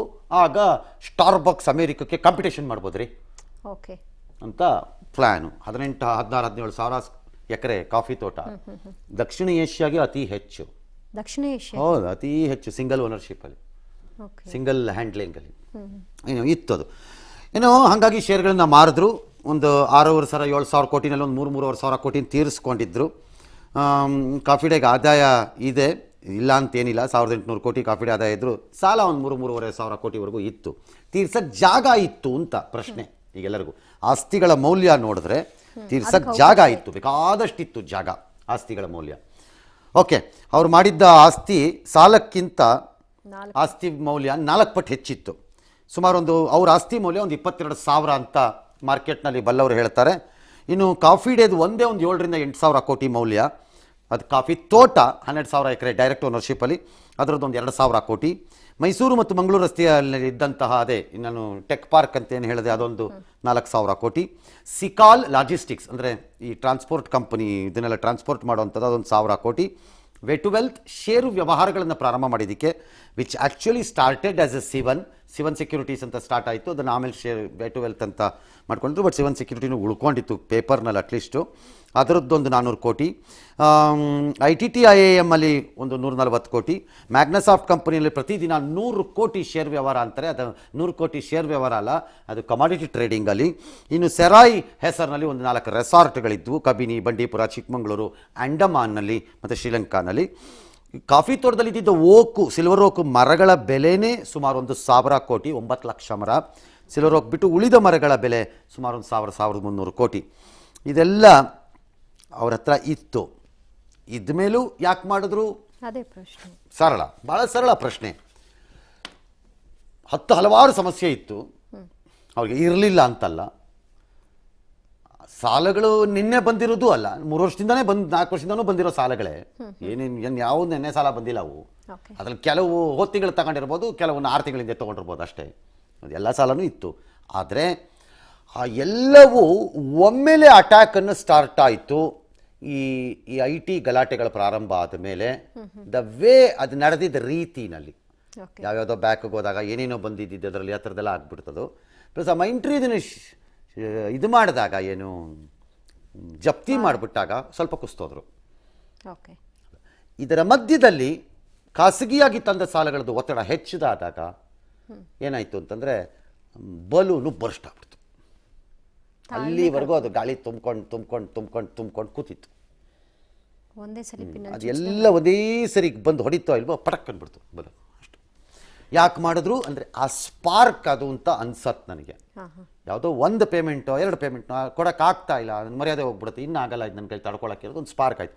ಬಟ್ ಒಂದೊಂದಾಗ ಬಂದು ಸೇರಿ ಗಾಳಿ ಸೇರ್ಕೊಂಡು ಆಗಿತ್ತದು. ಯಾವಾಗ ಇದೊಂದು ಸ್ಪಾರ್ಕ್ ಬಂತಿತ್ತು. ಆದರೆ ಅವ್ರದನ್ನು ಕಟ್ಟಿದ್ದಿದ್ದು ಬಲೂನ್ದನ್ನು ಬಿಚ್ಚಿಬಿಟ್ಟಿದ್ರೆ ಪುಸ್ ಅಂದ್ಬಿಡೋದು. ಯಾವಾಗಲೂ ಆಟೋಮೆಟಿಕ್ಕಾಗಿ ಸಾಲವಾಗ್ತಿತ್ತು. ಅವರೇ ತುಂಬ್ಕೊಂಬಿಟ್ರು ಎಲ್ಲ ಒಳಕ್ಕೆ, ಯಾರಿಗೂ ಹೇಳ್ಕೊಳ್ಳೂ ಇಲ್ಲ. ಹೇಳ್ಕೊಳ್ಬೇಕು ಅಂತ ಅನ್ಸ್ಕೊಂಡಿದ್ರೆ ಅದು ಗೊತ್ತಿಲ್ಲ. I don't know. ಅವರು ಸಜೆಸ್ಟ್ ಮಾಡಕ್ಕೆ 1000 ಜನ ಇದ್ರು, ಅವರೇ 1000 ಜನಕ್ಕೆ ಸಜೆಷನ್ ಕೊಡೋರು. 2,000 ಜನಕ್ಕೆ ನಮ್ಮ ಕಾಸನ್ನು ಒಂಚೂರು ಎಲ್ಲರೂ ಇನ್ವೆಸ್ಟ್ ಮಾಡಿಸ್ಕೊಡಿ ಅಂತ ಅವ್ರಿಗೆ ಹೋಗ್ತಿದ್ದವ್ರು ಎಷ್ಟು ಜನ ನನಗೆ ಗೊತ್ತಿಲ್ವಾ? ಎಷ್ಟು ಜನ ಹೋಗ್ತಾ ಇದ್ರು ಅವ್ರ ಹತ್ರಕ್ಕೆ ಅಂತ. ನಮ್ಮ ಹತ್ರ ಒಂದಷ್ಟು ದುಡ್ಡಿದೆ, ಎಲ್ಲರೂ ಇನ್ವೆಸ್ಟ್ ಮಾಡಿಸ್ಕೊಡಿ, ಬಂಡವಾಳ ಉಳಿಸ್ಕೊಡಿ, ಅದು ಮಾಡಿಸಿ. ಸರ್, ಈಗ ಸಿದ್ಧಾರ್ಥ ಕಾನೂನು ಪ್ರಕಾರ ಮುಂದೇನು ಸರ್? ಕಾನೂನು ಪ್ರಕಾರ ಏನಿಲ್ಲ, ನಾಪತ್ತೆನೇ ಇರುತ್ತೆ. ಏನಾದರೂ ಒಂದು ಆಗಬೇಕಲ್ಲ. ನಮಗೆ ಏನು ಒಂದು ಗೊತ್ತಿಲ್ಲ. ನಮ್ಮೆಲ್ಲರ ಲೆಕ್ಕಾಚಾರಗಳು ಲಭ್ಯವಿರುವ ಮಾಹಿತಿಗಳಲ್ಲಿ. ಅದೇನೋ ಸಿಗ್ನಲ್ ಬಂದು ಅಲ್ಲಿ ನಿಂತಿದೆ, ಡಾಗ್ ಅಲ್ಲಿ ಬಂದು ನಿಂತುಬಿಟ್ಟಿದೆ, ಕಾರ್ ಅಲ್ಲೇ ನಿಂತಿತ್ತು, ಡ್ರೈವರ್ ಅಲ್ಲೇ ಇದ್ದ, ಹಾಗಾಗಿ ಅವ್ರು ರಿವರ್ಸ್ ಬಂದಿದ್ದು ಅವನಿಗೆ ಕಾಣಿಸಿಲ್ಲ, ಹಾಗಾಗಿ ಎಲ್ಲೋದ್ರು, ಈ ಥರದ ಪ್ರಶ್ನೆಗಳಿಂದ ಹೀಗಾಗಿರ್ಬೋದಾ ಅಂತ ನಮ್ಮ ವಾದ. ಹಾಗಾಗಿ ಅದೊಂದು ಇತ್ಯರ್ಥ ಆಗಬೇಕು ಏನಾದರೂ ಒಂದು. ಇಲ್ಲಿದ್ರೆ ನಾಪತ್ತೆ ಇರುತ್ತೆ, ಇಲ್ಲಿರೋದಕ್ಕೊಂದು ಪ್ರೊಸೀಜರ್ ಇದೆ, ಆಮೇಲೆ ಅದನ್ನು ಎಂಡ್ ಮಾಡಿ ಡಿಕ್ಲೇರ್ ಮಾಡಬೇಕು ಅನ್ನೋಕ್ಕೆ. ಕಂಪನಿಗಳ ವಿಚಾರದಲ್ಲಿ ಅವ್ರದ್ದು ಬೋರ್ಡ್ ಆಫ್ ಡೈರೆಕ್ಟರ್ಸ್ ಇದ್ದಾರೆ. ಆ ಬೋರ್ಡ್ ಆಫ್ ಡೈರೆಕ್ಟರ್ಸು ತಮ್ಮ ಸಭೆಗಳನ್ನು ಮಾಡ್ಕೊಂಡಿದ್ದಾರೆ, ಇವತ್ತುವೇ ನಾಳೆನೂ ಮಾಡ್ಕೋಬೇಕು. ಅವ್ರು ಅದನ್ನು ಮುನ್ನಡೆಸ್ಕೊಂಡು ಹೋಗಬೇಕು. ಸಿದ್ಧಾರ್ಥ ಹೇಳಿರೋಂಗೆ ಬೇಕಾದಷ್ಟು ಆಸ್ತಿಗಳಿವೆ, ಆ ಆಸ್ತಿಗಳ ಪ್ರಕಾರದಲ್ಲಿ ಅದನ್ನೆಲ್ಲ ವಿಲೆ ಮಾಡಿ ಏನೇನು ಮಾಡ್ಬೋದೋ ಮಾಡಿಕೊಂಡು, ಯಾರ್ಯಾರು ಕೊಡ್ಬೋದೋ ಎಲ್ಲ ಕೊಟ್ಕೊಂಡು ಹತ್ತ ಕಡೆಗೆ ಕ್ಲೋಸ್ ಮಾಡ್ಕೋಬೇಕು. ಇನ್ನು ಗೆಳೆಯರು ಮತ್ತು ಬಂಧುಗಳು ಆಪ್ತರು ಎಲ್ಲ ಕಾಯಬೇಕು, ಇದನ್ನೇನಾರು ಒಂದು ಇತ್ಯರ್ಥ ಬರೋವರೆಗೆ. ಆಮೇಲೆ ಅದನ್ನು ಅರಗಿಸ್ಕೋಬೇಕು. ನಮ್ಮ ಕಿವಿಗೆ ಏನು ಬೀಳುತ್ತೋ ಗೊತ್ತಿಲ್ಲ, ಸಹಿಸ್ಕೋಬೇಕು. ಒಂದಂತೂ ಹೇಳ್ತೀನಿ, ಎಲ್ಲ ಪಕ್ಷಗಳಲ್ಲೂ ಫ್ರೆಂಡ್ ಇದ್ದರು. ಈ was never is not interested in politics. But friends ಇದ್ರು. ರಾಜಕಾರಣ ಇಂಟ್ರೆಸ್ಟ್ ಇಲ್ಲ, ಅಂದರೆ ಡೈರೆಕ್ಟಾಗಿ ಹೋಗೋಕ್ಕೆ, ತಿಳ್ಕೊಳಕ್ಕೆ ಫುಲ್ ಇಂಟ್ರೆಸ್ಟು. ಅದಕ್ಕೇನು ಕೊರತೆನೇ ಇಲ್ಲ. ನ್ಯೂಯಾರ್ಕಲ್ಲಿ ಇದ್ರು ಸರಿ, ಏನ್ರಾಯ್ತು ಅಂತ ತಿಳ್ಕೊಬೇಕು ಅದನ್ನು. ಬಟ್ ರಾಜಕಾರಣ ಇಂಟ್ರೆಸ್ಟ್ ಇಲ್ಲ. ಹಾಗಾಗಿ ಎಲ್ಲ ಪಕ್ಷದವರು ಫ್ರೆಂಡ್ಸೇ. ಎಲ್ಲ ಕಾಂಗ್ರೆಸ್ಸು ಹೌದೇ, JDS ಹೌದೇ, BJPನೂ ಹೌದೇ, ಎಲ್ಲರೂ ಫ್ರೆಂಡ್ಸೇ. ಅದಕ್ಕೆ ಎಲ್ಲರೂ ಬಂದು ಅವ್ರನ್ನ SM ಕೃಷ್ಣ ಅವ್ರ ಮನೇಲಿ ಮಾತಾಡ್ಸ್ಕೊಂಡು ಐ ಡೋಂಟ್ ನೋ. ಬಟ್ ಎಲ್ಲರೂ ಫ್ರೆಂಡ್ಸೇ, ಅದರಲ್ಲಂತೂ ಯಾವ ಅನುಮಾನನೂ ಇಲ್ಲ. ರೈಟ್. ಇನ್ನು ಕನ್ನಡ ಮತ್ತು ಸಂಸ್ಕೃತಿ ಇಲಾಖೆ ವತಿಯಿಂದ ನಡೆಸಲಾಗ್ತಾ ಇದ್ದಂತಹ ಟಿಪ್ಪು ಜಯಂತಿಯನ್ನ ಬಿಜೆಪಿ ಸರ್ಕಾರ ರದ್ದು ಮಾಡಿದೆ. ಸಿದ್ದರಾಮಯ್ಯನವರು ಇದು ಅಪರಾಧ ಅಂತಂದ್ರೆ ಜಮೀರ್ ಅಹಮದ್ ಖಾನ್ ನಾವು ಮಾಡೇ ತೀರ್ತೀವಿ, ಯಾರು ತಡಿತಾರೋ ನೋಡೋಣ ಅಂತ ಸವಾಲ್ ಹಾಕಿದ್ದಾರೆ. ನಾನು ಸರ್ಕಾರ ಮಾಡ್ತಿದ್ದಿದ್ದ ಕಾರ್ಯಕ್ರಮ ನಿಲ್ಲಿಸ್ತಿರೋದವರು. ಹೌದು. ಜಮೀರ್ ಅಹಮದ್ ಖಾನ್ ಖಾಸಗಿಯಾಗಿ ಮಾಡ್ಕೊಂಡ್ರೆ ಯಾರು ತಡೆಯಕ್ಕಾಗಲ್ಲ. ಹೌದು, ಬ್ಯಾಂಕ್ವೆಟ್ ಹಾಲ್ ಮಾಡ್ತಾ ಇದ್ರೆ ಅದನ್ನ ನಾವು ಮಾಡಲ್ಲ, ಬಟ್ ಸರ್ಕಾರ ನಡೆಸ್ತಿರೋ ಕಾರ್ಯಕ್ರಮ ಅದು. ಅದ್ದೂರಿಯಾಗಿ ಮಾಡ್ತೀವಿ ಅಂದಿದ್ದಾರೆ ಸರ್. ಯಾರು? ಅಜಮೀರ್ ಬ್ಯಾಂಕ್ವೆಟ್ ಕಾಲಲ್ಲಿ ಅಲ್ಲಿ ಮಾಡಕ್ಕಾಗಲ್ಲ. ಎಲ್ಲಿ ಬೇಕಾದ್ರೂ ಮಾಡ್ಬಿಟ್ಟು ಅವರು ನೀವು ಮಾಡಿ ನಿಮ್ದು ನಂಬಿಕೆಗಳಿಗೆ. ಸರ್ಕಾರ ಕಾರ್ಯಕ್ರಮ. ಕೊನೆಗೂ ನರೇಂದ್ರ ಮೋದಿ ತಮಗೆ ಬೇಕಾಗಿದ್ದನ್ನು ಸಾಧಿಸ್ಕೊಂಡಿದ್ದಾರೆ. ಈ ಅವಧಿನಲ್ಲಿ ಐತಿಹಾಸಿಕ ತ್ರಿವಳಿ ತಲಾಖ್ಗೆ ಇವತ್ತು ರಾಜ್ಯಸಭೆಯಲ್ಲೂ ಅನುಮತಿ ಪಡೆದ್ರು. ಹೆಂಗೆ ಪಡೆದ್ರು ಅಂದರೆ ಕಾಂಗ್ರೆಸ್ನವರೇ 4 ಜನ ಅಬ್ಸೆಂಟ್ ಆಗ್ಬಿಟ್ರು, NCPನವರೇ 2 ಅಬ್ಸೆಂಟ್ ಆಗ್ಬಿಟ್ರು, ಅದ್ಯಾರು TRS ಅವರೆಲ್ಲ ಬೈಕಾಟ್ ಮಾಡಿ ಓಡೋಗ್ಬಿಟ್ರು. 24-25 ಜನ ಇವ್ರ ಕಡೆಗೆ ಬಂದು ಓಟ್ ಹಾಕ್ಬಿಟ್ಬಿಟ್ರು. ಹಂಗಾಗಿ ಹಂಗೆ ಒಂಥರ ಚಮಕ್ ಅನ್ನೋಂಗೆ ಮಾಡಿ ಹಾಕ್ಸ್ಬಿಟ್ಟಿದ್ದಾರೆ. ಅಲ್ಲಿಗೆ ತ್ರಿವಳಿ ತಲಾಖ್ ಕ್ರಿಮಿನಲೈಸೇಷನ್ ಆಗುತ್ತೆ. ಯಾವನಾರು ಗಂಡ ಇನ್ಮೇಲೆ ಏನಾದ್ರು ಮಾಡಿದ್ರೆ ಮೇಂಟೆನೆನ್ಸ್ ಒಳಕ್ಕಾಕೋದಲ್ಲದೆ ಮೇಂಟೆನೆನ್ಸ್ ಕಕ್ಕಬೇಕು, ಒಳಗೂ ಹಾಕ್ತಾರೆ, ಗ್ಯಾರಂಟಿ. ವಿಧಾನಸಭೆಯ ಮುಂದಿನ ಸ್ಪೀಕರ್ ಯಾರಾಗ್ತಾರೆ ಅನ್ನೋದಕ್ಕೆ ಈಗ ಉತ್ತರ ಸಿಕ್ಕಿದೆ. ವಿಶ್ವೇಶ್ವರ ಹೆಗಡೆ ಕಾಗೇರಿ ಅವರ ಹೆಸರು ಫೈನಲ್ ಆಗಿದ್ದು ಅವರು ಸ್ಪೀಕರ್ ಸ್ಥಾನಕ್ಕೆ ಉಮೇದುವಾರಿಕೆ ಸಲ್ಲಿಕೆ ಮಾಡಿದ್ದಾರೆ. ಯಾರೂ ಕೂಡ ನಾಮಪತ್ರ ಸಲ್ಲಿಕೆ ಮಾಡಿಲ್ಲ, ಹೀಗಾಗಿ ಅವಿರೋಧವಾಗಿ ಆಯ್ಕೆಯಾಗುವ ಸಾಧ್ಯತೆ ಇದೆ. ಇನ್ನು ಮುಂದಕ್ಕೆ ಹೋಗ್ಬೇಕಲ್ಲ. ದೇಶದ ರೈಲ್ವೆನಲ್ಲಿ 13 ಲಕ್ಷ ನೌಕರರಿದ್ದಾರೆ. ಬಿಗ್ಗೆಸ್ಟ್ ಎಂಪ್ಲಾಯರ್ ಆಫ್ಟರ್ ಡಿಫೆನ್ಸ್, ಅಂದರೆ ರಕ್ಷಣಾ ಇಲಾಖೆಯನ್ನು ಹೊರತುಪಡಿಸಿದ ನಂತರ ಅತಿ ಹೆಚ್ಚು ಇದು ಏನು ನೌಕರಿಯನ್ನು ಹೊಂದಿದ್ದು ರೈಲ್ವೆ. ಅದರಲ್ಲೊಂದು 3 ಲಕ್ಷನ ಕಡಿತ ಮಾಡ್ತಾರಂತೆ ಹಲವಾರು ಮಾರ್ಗಗಳಲ್ಲಿ. ಸತತ 3 ದಿನಗಳಿಂದ ಕದನ ವಿರಾಮ ಉಲ್ಲಂಘಿಸ್ತಾ ಇರುವಂತಹ ಪಾಕ್ ಸೈನ್ಯಕ್ಕೆ ಭಾರತೀಯ ಸೈನ್ಯ ತಕ್ಕ ಉತ್ತರವನ್ನ ಕೊಟ್ಟಿದೆ. ಒಬ್ಬ ಸೈನಿಕನ ಬಲಿಗೆ ಪ್ರತೀಕಾರವಾಗಿ ಪಾಕಿಸ್ತಾನದ 2 ಸೈನಿಕರನ್ನ ಹತ್ಯೆ ಮಾಡಲಾಗಿದೆ. ಭಾರತೀಯ ಸೇನೆ ಇದು ಪ್ರತೀಕಾರವನ್ನು ತೀರಿಸಿಕೊಳ್ಳುವ ಮೂಲಕವಾಗಿ ಹೆಮ್ಮೆಯಿಂದ ಬೀಗಲಾಗ್ತಿದೆ.